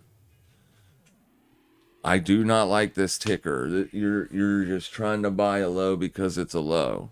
Yes, it's bouncing today, but I mean, same thing like Fartcoin, right? It's just, it probably can't go much lower. It's really bad. It's down to pre-pandemic lows. That is bad. So people just quit eating at Jack in the Box, or the people that own Jack in the Box are very bad business managers. One of the two. So unless they get something going, I don't see why anybody would want to invest in this company. You can also, if you have TradingView, just pull this up, and on any asset you're wondering about, go down to where it says analyst rating, click on see forecast, and then this will tell you if anybody's even interested in it. Right now, there's only 18 analysts that are willing to even give a rating on this. 4 of them say it's a strong buy, 14 of them say it's a hold. Naturally, nobody's selling it because anybody that wanted to sell this has already sold it. It went from over $100 a share down to 10. It's a 90% loss. Can they get it back together? Maybe. Maybe. They must have a lot of debt or something. Something's wrong.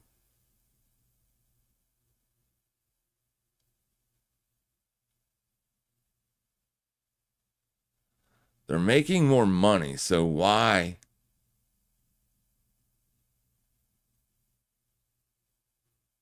They're making more money than they used to back before the pandemic. They're not making much more. They stopped. It seems like 2023 was their best year in terms of reported earnings. Something's wrong. I don't know what it is. I'm sure if you just did a quick Google search or ask Grok or another AI, it'll tell you why investors no longer like Jack in the Box. So I wouldn't be a buyer on this stock unless they got something fixed. They got to fix whatever's broken. Something is clearly broken. You don't go from $120 a share down to $10 unless something is broken. Fundamentally broken. Euro Aussie, that's the one where we had an alert set and it did fire.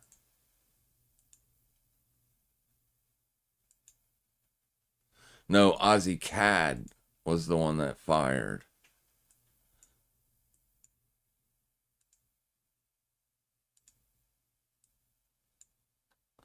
So this one's pulling back right now.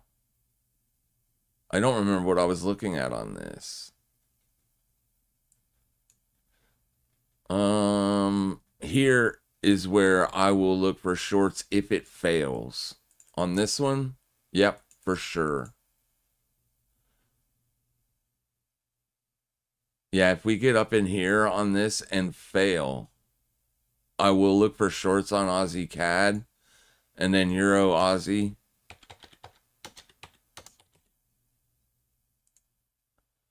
Euro Aussie's a bearish engulfing. What the hell is going on here?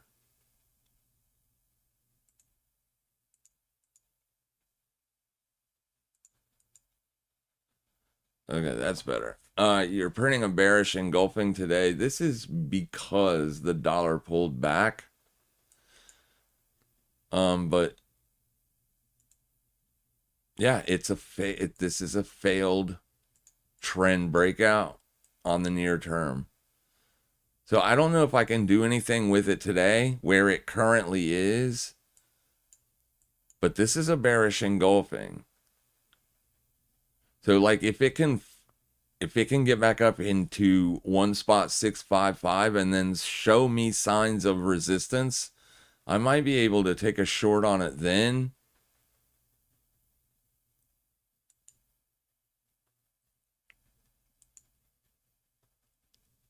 Yep. It's exactly where I'd be interested in shorting it if it fails. So tomorrow, not today, if it pulls back up into here and fails, I'd be interested in taking a short on it. But I don't know, because the near term,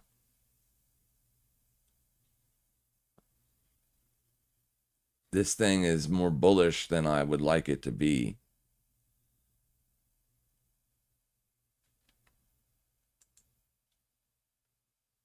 Yeah, see, this feels to me, that's a bullish reversal signal. It's called bullish divergence, and you're seeing a pop. So may have to let it get a little bit higher. Or if it does show signs of like the inability to trade higher than there, maybe. It's not a perfect setup. It's not a setup that I even like right now.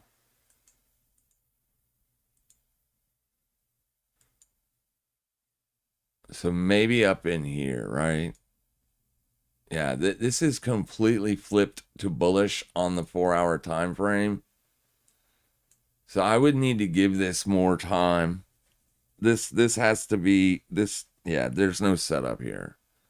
I can't tell you which way it's going to go, but because you're trading euro versus Aussie, dollar doesn't really matter because they both trade against the dollar.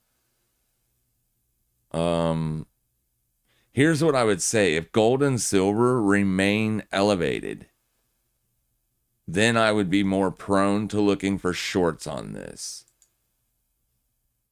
So if gold and silver can continue to rally, even if the dollar's rallying, that would suggest that gold and silver has near-term strength. And it ain't just getting sold off because of the dollar, right? It's getting it's no longer being sold off because shorts are covering their positions. That's giving it a near-term bounce. So as long as this is moving in an upward direction, then I could justify looking for shorts here. If Aussie becomes weaker than the euro, this will trend higher. That's an issue. Even though the euro is trending down right now.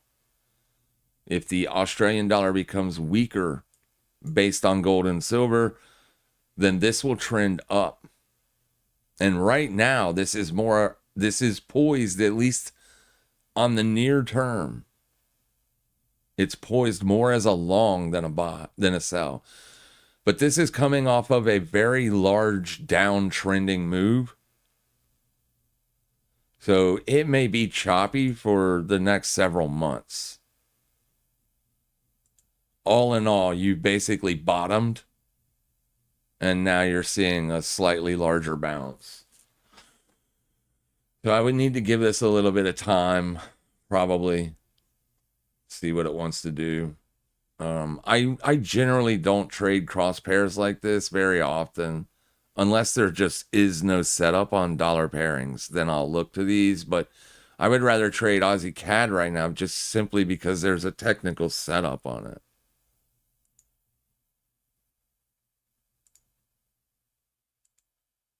We did pull it up, so there was something that I was watching and I've just forgotten about it. Because it's on the top of the list, the watch list. So there was something that I was watching on it. Yeah, this I still like lower.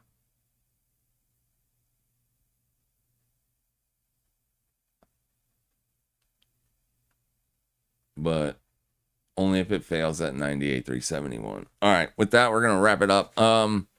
Grinding 50K isn't much of a signal yet. No, it isn't, because at any point it can lose 58K and then see a massive repricing lower. That would be a major issue if that happened. And then Sol USD, I imagine it looks just like every other crypto on, out there right now. It actually doesn't look bad. It actually looks like it's trying to break out here, but this could ultimately end up being a trap. We can't say that it's a trap yet because you have not taken out that low. But even with that being said, if I was going to short this thinking that this bullish move was going to be a trap, I could only short it if it fails to go higher than 76.33. You're going to run into the same problem on this that you're seeing across the board right now on crypto. It has been sold off so much and for so long, you're literally trying to short what could be bear market lows. So this is my issue with the bears right now that are expecting much lower prices. It's because they haven't done this long enough to understand that they are literally, the only thing that's going, a black swan event naturally could cause a much deeper correction, right? But you're trying to sell a market that's literally devastated. It's been devastated. This thing in its heyday was trading at $300. It's given so much back. 74%. Naturally, the sell side exhaustion is a risk. Regardless, it's a risk. It totally is. Sellers have been trying to sell Solana for the last 4 weeks to no avail. So I could look at it as a trap because it's failing to break out. So as long as that's the case, I could be a seller on the near term if it refuses to trade above 76.33. I don't really have a near-term signal to give you. I guess if you want to be hyper aggressive, you could look for shorts here.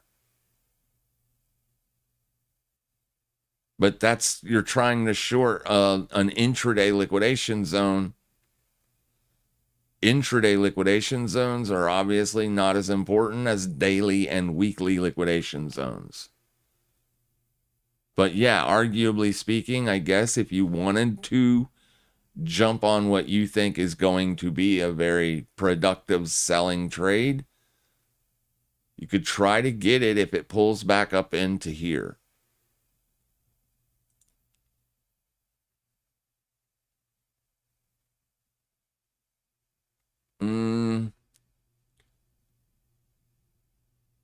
Yeah, you're trying to sell it after it's bouncing off the lows.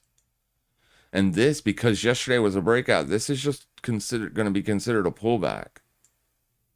It isn't until you take out the low that you can say, okay, well, this was an absolute rejection. It's not a rejection yet. It's still trending up. The sellers were aggressive today, but this is a pullback. I like it though. Like you said, if it fails here, I could be a seller, but I would be more prone to looking for that trade up here, not down here. Especially depending on what, like I said, it's going to depend on what the dollar does for the rest of the day. If the dollar slowly grinds higher all day long, I think our Fartcoin short will work out. It just doesn't look like it's going to right now. It kind of feels scary to be short in it right now because it did break down and refuse to trend. So you can see that there are sellers out there trying to sell right here, but Fartcoin has a bad habit of spiking aggressively higher to stop people out. A real bad habit of that. But I'm going to keep my short on as long as it's under 14.18. If it gets up there, I'll be stopped out relatively quickly. And then I don't know if I want to short it again, especially since I've already taken 2 stops on SPCX this morning. This will be my 3rd loss. If I get stopped out on this, I'll be done for the day. But you can keep it on watch. I think I like it lower if the dollar bounces. If the dollar bounces, I think Bitcoin ultimately probably does get under 58K today. I just don't know if it stays under it. We'll see. You guys have a fantastic rest of your day. Make sure you guys trade safe. Make sure you trade smart. And as always, happy trading, everybody.